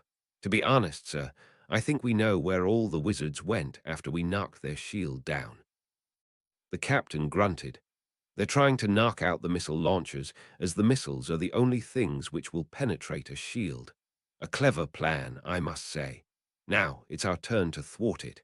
Do we have any wizards left on board?" The first officer nodded. "Yes, a few." "Good. Tell them to start casting spells to plug the holes in the hull and deal with these bogies. The rest of you guys, grab your guns and blow these assholes' heads off." 1456, Zebuyan Grigori Rasputin liked where this was going. Against all odds, he had gotten the representatives of Atlantis to beg for mercy, including a man he was fairly certain was the British Minister of Magic. It's not like his opponents had much of a choice, however, as they were very badly outnumbered. He looked at the young woman who had jumped in front of Flamel. She wasn't that unattractive, and she seemed extremely brave and strong-willed. What's more, she even had a dowry, an ornate goblin-made sword in her hand. That was too much of a coincidence, he thought. It must have been the Black Guard in action. First things first, he needed to make sure the rest of his colleagues made it off the island in one piece. Gesturing imperiously at Flamel, he began to issue his demands. "First thing I want you to do is stop firing on my men on the eastern side of the island." Flamel shook his head. "Those are not my men. Those are likely American soldiers, and I'm not their commanding officer." Rasputin sneered at him. "They're part of the invading army, which probably means you communicate with them. Send a patronus over there and issue the order. If you don't, I'm going to vaporize you." The teenager closed her eyes, took a deep breath, and reopened them. When she spoke, her voice was astonishingly calm. "You'll have to kill me first, Rasputin. Do you want the death of an innocent child on your hands?" Rasputin snorted and looked at her. "Innocent? You're part of the group as well, and you have a sword in your hand. You don't seem that innocent to me. What's more, you've got an Atlantis ring, so we know who your master is. I don't know how you got the ring, and to be honest, I don't care. I'll tell you what. I'll let you go if you agree to sleep with me." The girl shook her head. "Just like you slept with all your 500 mistresses back in the teens, right?" One of the auras nearby held up a hand. "For God's sake, Hermione, don't provoke him. Minister, can you calm her down?" Rasputin turned back to Flamel, who glanced thoughtfully at Hermione for a moment. Finally, he shook his head slowly and turned back to Rasputin. "All right, you win. I'll send the patroness." Nassau, the glowing phoenix materialized abruptly in front of the captain, who drew his gun instinctively before he realized what it was. The enemy wizards were still attacking the ship, and the friendlies on board the ship were constantly teleporting to hull breaches and patching them up before the flooding got too bad. Unfortunately, the wizards were starting to get winded, and the amount of water inside the ship was still increasing despite all of the evanescos and bilge bumps. The ship was no longer tilting to port for the simple reason that enough water had entered the starboard side to set her upright again. It was only a matter of time, he thought. Granted, 4 or 5 of them had been taken out by lucky machine gun fire. However, there were still 5 left, and those 5 were pretty adept at dodging bullets and killing soldiers. The Phoenix spoke in Flamel's voice. "Captain, we have a delicate situation here. I need for you to stop firing missiles at the cultists on the eastern hill." The captain stared at the Phoenix. The code words "delicate situation" meant Flamel was speaking under duress, and the conversation was likely being monitored. He had to choose his response carefully. "Are you sure about this, sir?" The Phoenix nodded. "I am, Captain." The captain grinned slightly and winked at the Phoenix. "Order acknowledged. Captain out." The Phoenix disappeared as the captain turned back to his first officer. "Tell all of our normal crewmen to continue the missile attacks. I suspect that these enemies are from the eastern mountain, which in turn means the shield must be down. Now's our chance to finish off that base.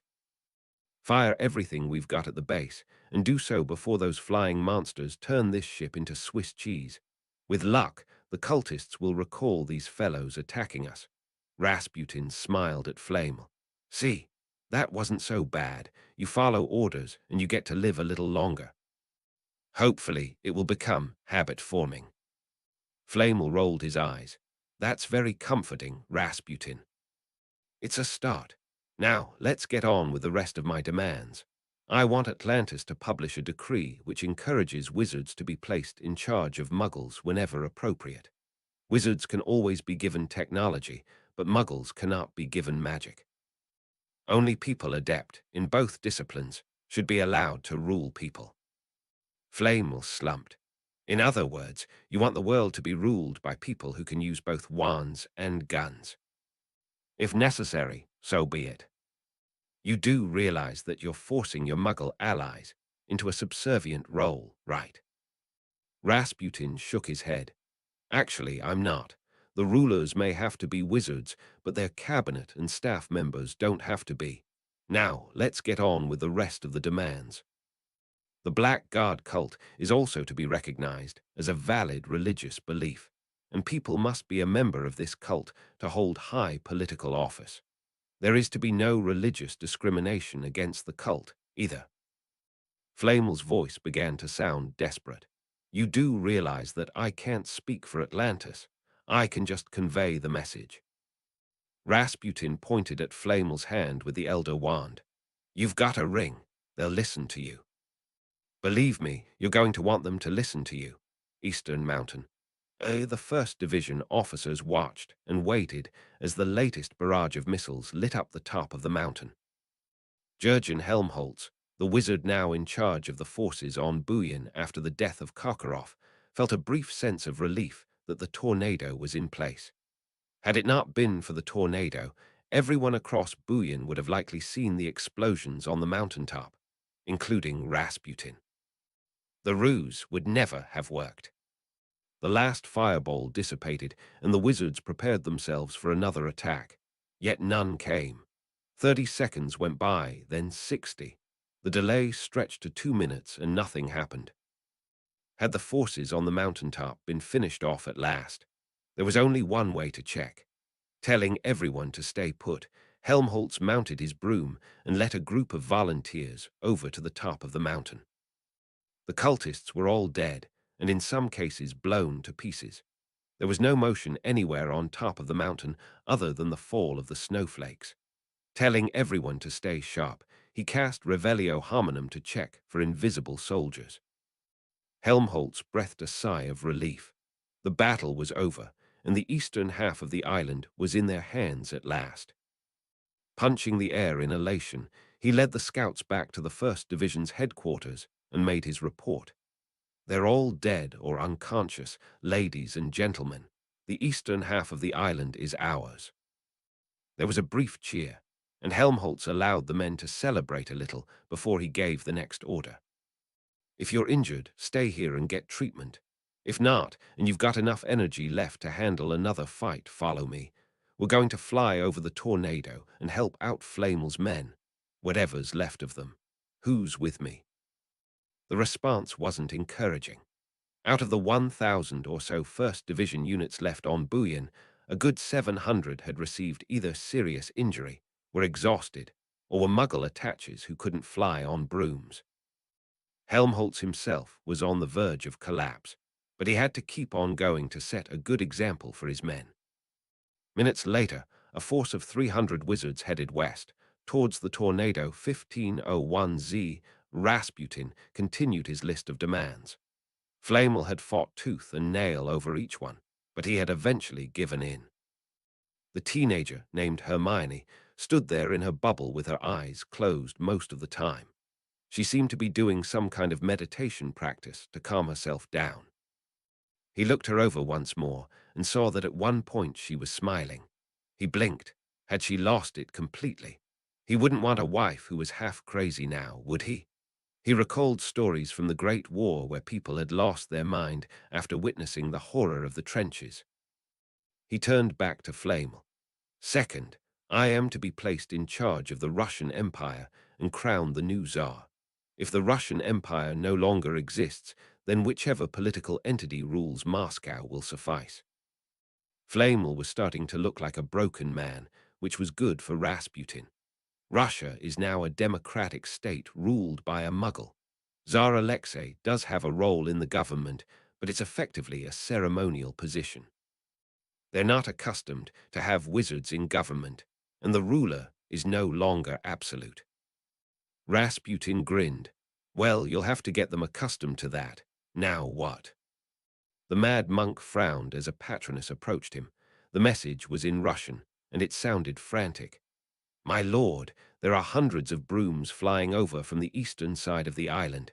It looks like this parley was just an attempt to stall. They've got reinforcements en route. Rasputin swore viciously and pointed his wand directly at Flamel and Hermione. You tricked me. This was all a delay tactic, so you could send reinforcements over. Flamel looked hopelessly confused. Hermione, meanwhile, still had that unnerving smile on her face. Scratching his head, Flamel said, That wasn't me. I wasn't involved with that. However, I'm more than willing to get reinforcements. Rasputin was fed up. I do not like being betrayed, and you will now face the consequences. Goodbye, Dr. Flamel. Miss Hermione, move out of the way so I can finish him off. This will not be pretty, I'm afraid. You will not want to watch this. Hermione didn't move. She just stood there in front of Flamel with that smile on her face. Moody abruptly lashed out with his wand. However, Zygonov fired a red beam at him and hit him in the chest.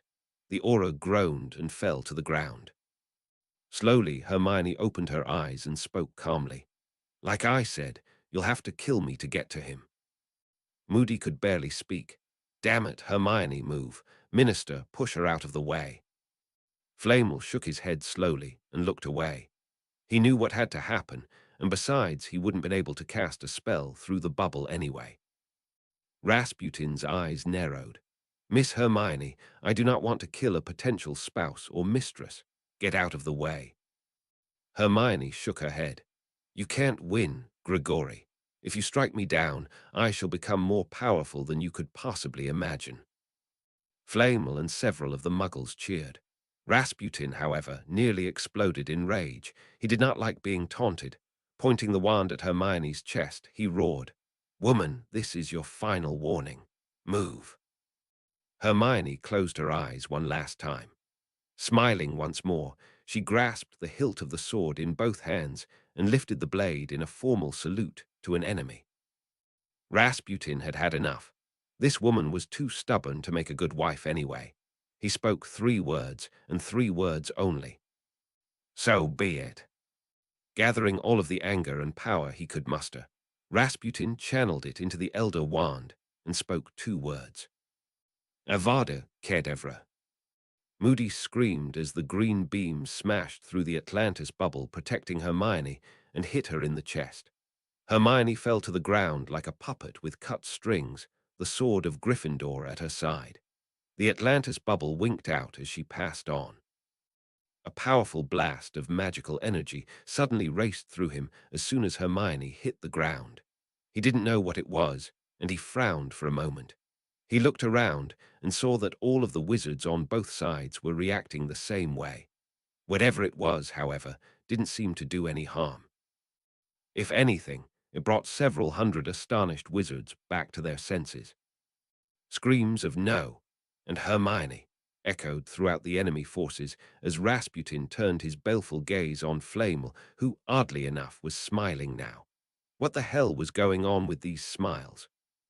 Flamel spoke calmly. You made your last mistake, Rasputin. We've got you now. That was as far as the minister got before his Atlantis bubble suddenly disappeared. Rasputin grinned, walked up to Flamel, and pointed the wand right between his eyes from 5 feet away. I don't think so, Dr. Flamel. Farewell, my betrayer. A brief furrow creased Flamel's forehead.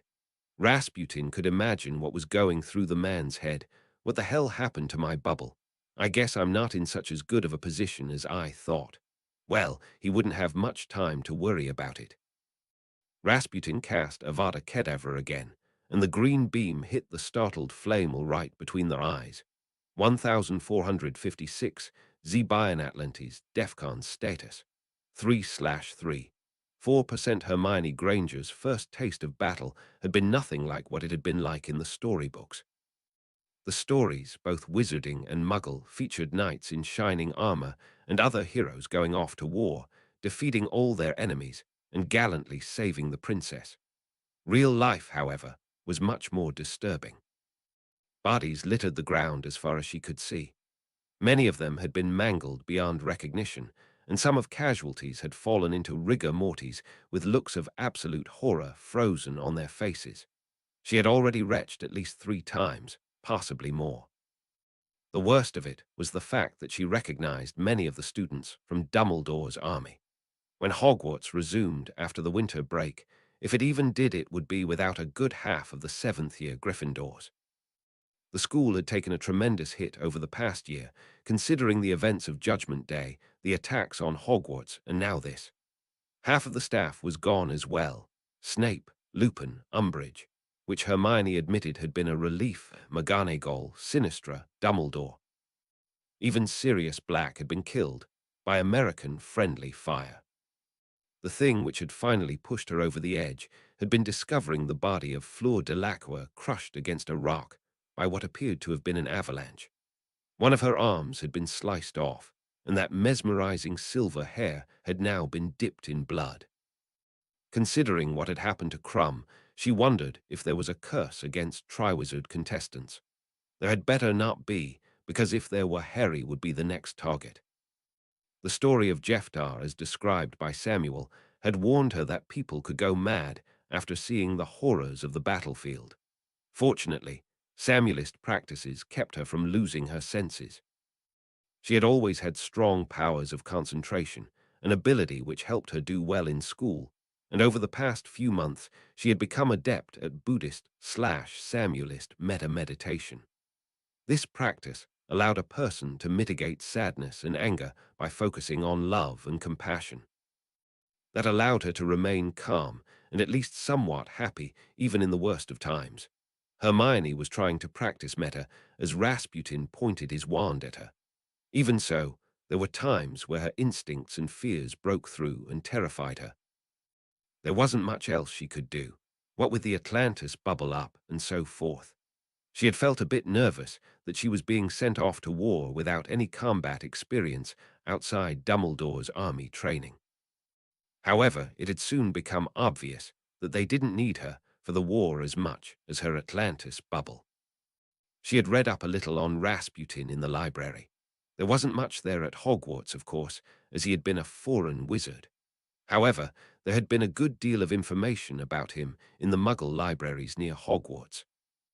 Neither of the libraries had much information on Cartier which wasn't already covered in Sir Henry Wood's play. At first, that may have been surprising. However, considering the fact that a good half of Europe may have died in the Black Death, it was understandable that a lot of material may have been lost in the ensuing chaos. Trying to ground herself once more with the meditation practice, she watched as Rasputin leered at her. "Innocent. You're part of the group as well, and you have a sword in your hand. You don't seem that innocent to me. What's more, you've got an Atlantis ring, so we know who your master is." "I don't know how you got the ring, and to be honest, I don't care. I'll tell you what. I'll let you go if you agree to sleep with me." She felt a brief burst of anxiety, but focus on her breath calmed her once more. She glanced at the sword, having almost forgotten that she was still carrying it. She had a momentary vision of lopping off Rasputin's head with the sword, but she knew that she would never get that far if she tried with the bubble in the way, and so forth. She felt a brief sense of satisfaction as Rasputin's comment confirmed the Muggle histories about him being a womanizer. She threw his comment back in his face. "Just like you slept with all your 500 mistresses back in the teens, right?" A couple of people laughed. Moody, however, did not find it was funny and screamed at her to not provoke Rasputin. Cartier just stared at her blankly, having not understood the English comment. Flamel's reaction was strange. He just looked at her thoughtfully for a moment and then looked back at Rasputin. She had suspected him to agree with Moody what she had done had been a bit reckless. Clearly, he knew something that she didn't. But what? Could Rasputin's insatiable appetite for women help her out here? Unless he was faking it, he seemed interested in her. And who could blame him? She was smart, brave, and a British national heroine. It was true, she was only 17. However, Rasputin had lived in a time when people married much younger than they did today. 17 and 18-year-old brides hadn't been as unusual in those days as they were today. If that was the case, Rasputin might be reluctant to kill her. This could work to her advantage. If she stayed in front of Flamel, he'd have to get through her to get at Flamel and most of the rest of the Atlantean forces, and he likely wouldn't do that. She considered taking her jacket off and letting Rasputin see her figure. Despite her self-image issues, she must have been attractive enough to win the attention of the superstar Crumb when it came time to choose a partner for the Yule Ball 2 years earlier. However, she wasn't as adept at shrugging off physical sensations as she was with meta-meditation. Yes, it would distract Rasputin even further. However, it was still below 0 outside centigrade. She'd probably freeze to death before she seduced Rasputin. She turned back to Russian Wizard, who was starting to dictate terms to the Allied forces. The mad monk was in a position of power here, and he knew it. Most of the demands were completely unreasonable, yet the Allied forces had to accept them because they didn't have much of a choice. The idea of the Black Guard's chief wizard in charge of Atlantis worried Hermione a great deal. The world would need a lot of tender, loving care at a time like this, and she went back to the meta practice. Focusing on love was much more productive than listening to Rasputin recite his demands. Deep down inside, however, she wondered if Rasputin would in fact try to kill her and Flamel, and whether she would defy him long enough to call his bluff. She wondered that if Rasputin did take her out, she would be too immersed in the meta practice to even get nervous. Suddenly, something occurred to her, being killed while focusing on love. She remembered talking with Harry about how he had survived the Avada Kedavra curse from Voldemort. Supposedly, his mother had protected him by broadcasting feelings of love in his direction. When she died, the protection had lingered, and it lingered to this day. Voldemort had been unable to touch him or cast spells on him until the Dark Lord had been revived using Harry's blood. A ridiculous plan began to materialize in her mind. She was now a fairly accomplished meta-practitioner, and she had gotten to the point where she could broadcast love for large numbers of people fairly easily. Would it be possible for her to try to protect the entire unit from Rasputin and his men? She thought it was definitely plausible, and it could very well be the only way they were going to get out of this in one piece. There was only one small problem with the plan, her own role in it and what would have to happen to her. She fought back a tremendous surge of fear, strong enough to break her concentration momentarily. Had she not already been performing Samuelist practices which were intended to calm her down, the plan would have fallen apart then and there. As it was, however, she was able to think her way through it. The Sorting Hat chose you for Gryffindor, she realized. It saw in you qualities of courage which Godric Gryffindor would have likely approved of himself. You stayed behind after the nuke went off in London to put up a shield to protect the Muggles from fallout. You defied Sirius Black in the Shrieking Shack when you still considered him to be a killer. You confronted Devil's Snare, a three-headed dog, and a basilisk in order to remove threats to Hogwarts and its students. You have what it takes to go through with this. You are a soldier in the 2nd Division of the Wizarding Standing Army, and soldiers are often required to risk themselves, and in some cases sacrifice themselves, for the sake of the overall mission. Not only that, you are likely the only person capable of accomplishing this. How many other people are currently on Booyan, do not need to focus on fancy wand work, have the luxury of protection in an Atlantis bubble, and are competent enough in meta practice to do this. Besides, remember what you learned back in your 2nd year when you were petrified by the basilisk. Even if you are called upon to make the ultimate sacrifice, it may not be the end after all. A brief vision of Sybil Trelawney arose unbidden in her mind's eye. The normally wide-eyed, half-crazed ex-teacher had a look of intense focus on her face. She spoke 5 words. "Do what must be done." Ignoring Rasputin's pompous boasting, she closed her eyes once more and recalled Samuel's recommendations for increasing the number of people affected by a meta-meditation. She began focusing on Ran, the person on the planet she loved the most. It didn't take much of an effort to do that, and she wondered how he would react if she were in fact to fall in this confrontation.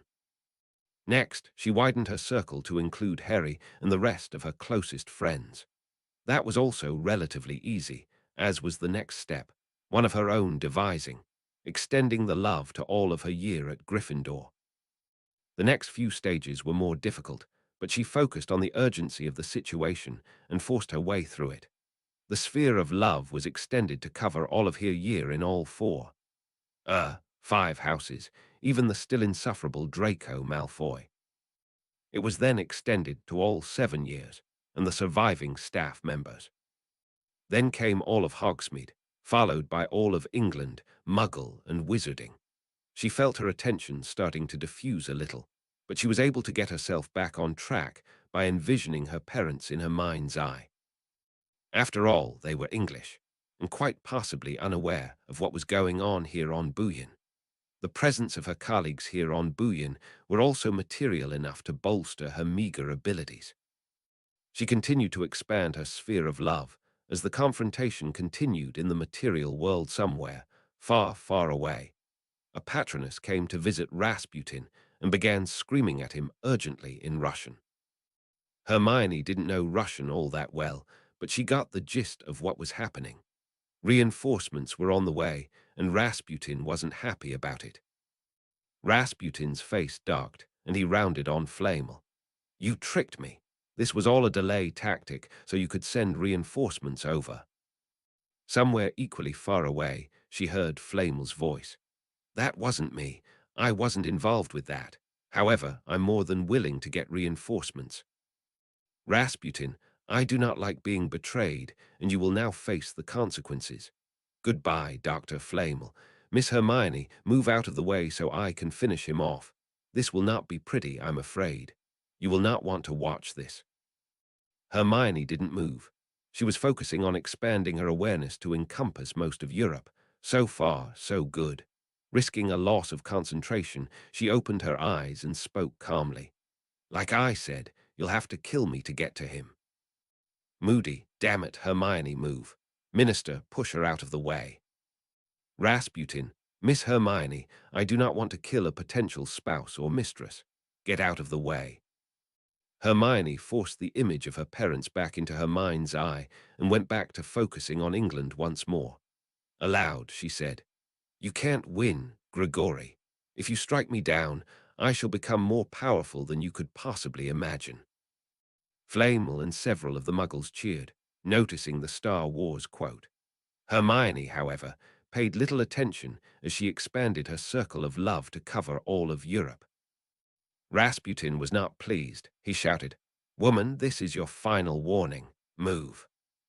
Hermione closed her eyes one last time. Smiling once more, she grasped the hilt of the sword in both hands and lifted the blade in a formal salute to an enemy once again, homage to Obi-Wan Kenobi. Her smile broadened when she achieved her ultimate objective, broadcasting love with her mind, focused on a large blue-green ball with continents and oceans traveling through the blackness of space. Keep the world safe from the Black Guard cult and Rasputin, she thought.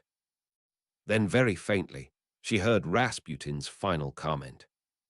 "So be it." She sensed Rasputin raising the Elder Wand, even though she couldn't see it. All of her powers of concentration were focused on keeping that image of the planet in her mind's eye. "For the love of the world." There was a mind-searing flash of green light, and it was over. Chapter 499, The Flaw in the Plan. 1501 Zebion Atlantis DEFCON status. 417% next up. A second coming Nicholas Flamel watched as the green beam flashed and hit Hermione in the chest. She collapsed, and the sword of Gryffindor plummeted to the snow at her side. It was now or never, he thought. If he had interpreted the prophecy correctly, the battle would start to turn in his favor. If not, well, he likely wouldn't be around long enough to worry about the consequences. A brief surge of magical energy rushed past him, something which he had never experienced before. Was this the prophecy fulfilling itself? He wasn't familiar with the details when it came to fulfillment of prophecies. Maybe he'd get in touch with Trelawney after this was all done. At the very least, it was a good sign. Glancing around, he noticed that everyone was puzzled by this latest development. One more advantage for him to work with, he realized. He grinned and turned to Rasputin. "You made your last mistake, Rasputin. We've got you now." Suddenly, his Atlantis bubble disappeared, and he abruptly shut his mouth. This could not be good, he realized. It was highly unlikely that Atlantis had gone to DEFCON 3, particularly while Rasputin was still active and held the Elder Wand. This meant that the ring must have malfunctioned somehow. Was he being punished for misinterpreting the prophecy or triggering it prematurely? Concern creased his brow as Rasputin walked to him and pointed the Elder Wand at his face. The mad monk was jubilant, and for good reason. "I don't think so, Dr. Flamel. Farewell, my betrayer." Flamel heard Moody tensing himself to act. However, there was no way he was going to be able to react in time to save himself. Oh well, he thought. At least I lived a long and happy life. Rasputin shouted two words, "Avada Kedavra." A powerful green beam similar to the one which had killed Hermione lanced out from the wand and hit Flamel in the forehead. The curse suddenly bounced off Flamel's forehead and began heading back towards Rasputin. The Russian barely had time to react before it hit him in the stomach, bounced again, and threatened Moody. Moody's eyes widened as the spell crashed into his arm, bounced a third time, and made its way into Rasputin's forces. It hit Zyganov in the shoulder, and the man fell to the ground. He didn't get up. For a good 5 seconds, no one moved. Flamel's forehead hurt like hell, and he reached up with his glove to see if he was injured. The skin felt rough through the fabric, and he realized that the curse had left a scar on him. The scar appeared to be about 2 or 3 inches long and had the shape of a lightning bolt. He glanced towards Moody and saw that there was a jagged tear in the fabric of his robe where the curse had hit him.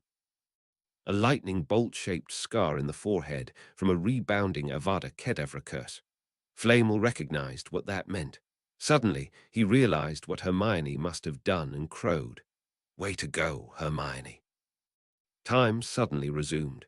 Rasputin looked at his wand in disbelief as Vovchinkaya shouted Zyganov's name. Karshe looked at the scene in amazement and asked, "My goodness, have you developed a counter-curse for Avada Kedavra? If so, why did that man fall?"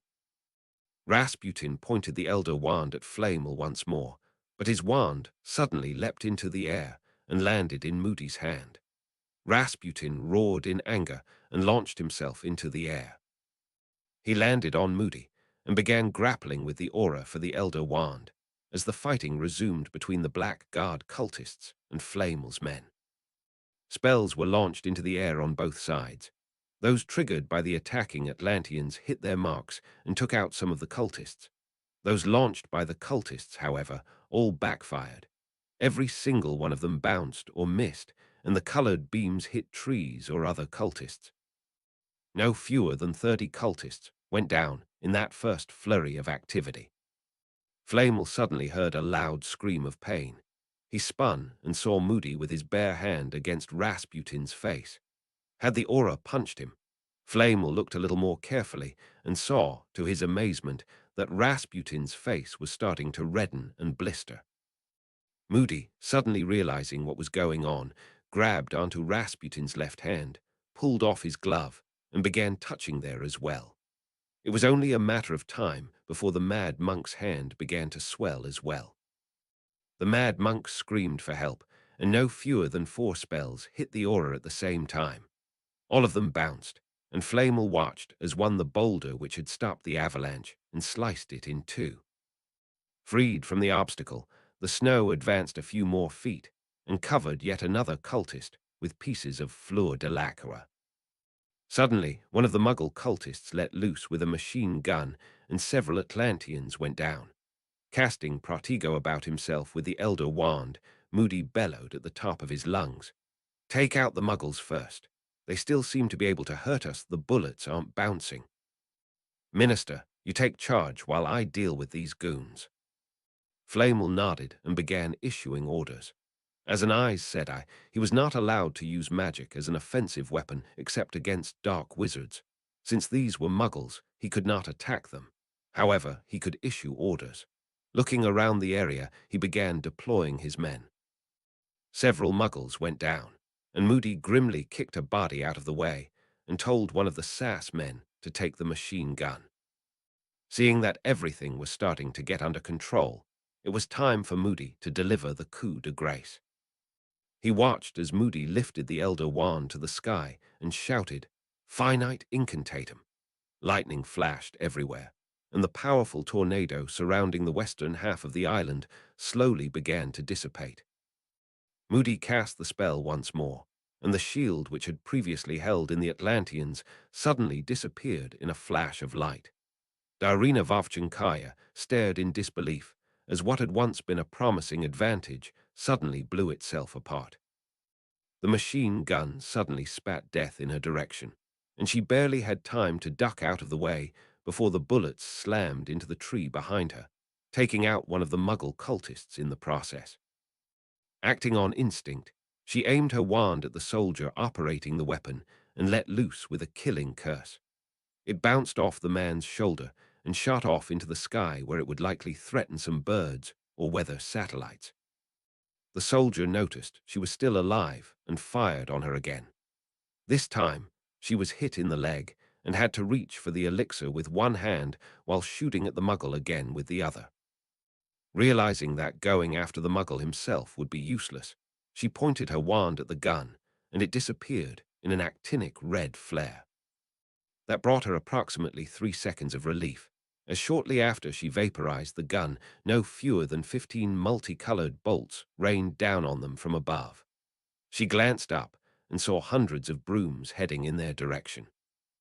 One of them hit her with a stupefy, and she fell, twitching, to the ground. Helmholtz couldn't believe what he was seeing, but he knew to take a gift when it was offered. "Attention, men.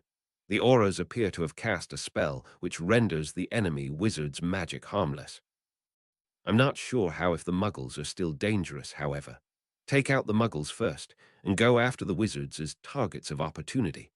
Thank God that tornado is out of the way. Now let's move." No fewer than a quarter of the Marines roared in satisfaction as the tornado protecting the western side of the island began to dissipate.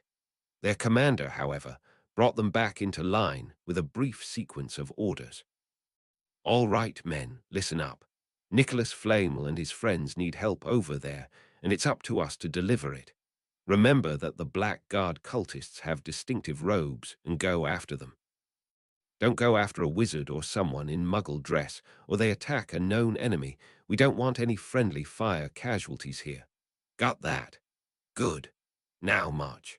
The captain of the Nassau had been on the verge of ordering everyone to abandon ship when the explosions suddenly stopped. Telling everyone to stand by, he asked the first officer to find out what was going on. It took a few minutes, but the first officer eventually came back with a look of disbelief. "Sir, you're not going to believe this. I think the enemy's spells just stopped working." One of the men reported seeing one of the wizards cast a beam at us, only to have it bounce off the hull and blow himself up. The captain cackled smugly. "Serves them right. What happened to the rest of them?" "They've run off, sir. I suspect they're heading over to the island to get help." "Shit. Track them, figure out where they're going, and fire some missiles down the shafts of their brooms. Knock them out of sky. Meanwhile, let's take advantage of this lull by getting this damn water out of our hull." The first officer ran off as the second officer suddenly shouted and pointed out the window. "Sir, look, the tornado, it's dissipating." The captain looked towards the western side of the island, saw the weakening tornado, and rubbed his hands together easily. About time we got some luck. Send some fully armed choppers over there to figure out where the bad guys are. If they're all together in one place and are far enough away from friendlies, we'll loose the rest of our missiles at them.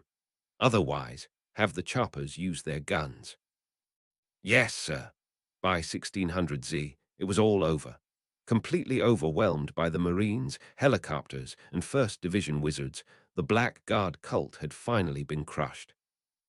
Of the 300 cultists who had been present in the tornado at the time Rasputin had killed Hermione, 152 were dead, 95 were unconscious, and the remaining 53 had been taken prisoner. The unconscious men had been triaged by Kache and the Marines' medical staff and had been sent off to the Nassau to recuperate before their interrogations. The price, however, had been terrible. A good 40% of the people who had initially stormed the island had been killed or at least magically damaged. Another 30% were injured. Dumbledore's army had been decimated, no, worse than decimated, as the term implied 10% casualties. No fewer than 5 wizarding nobles had been taken out.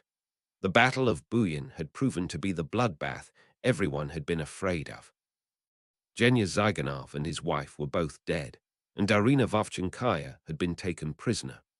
Rasputin had been hit with an Avada Kedavra, and his child form was kept under high security to ensure that anyone who tried to revive him would get caught.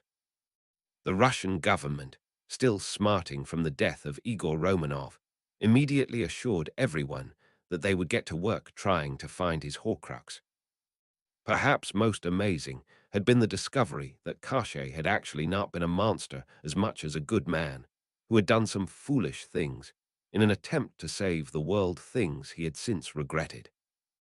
Several of the wizards didn't believe it at first, but repeated testimony from the Marines and Muggles seemed to confirm this unbelievable rumor.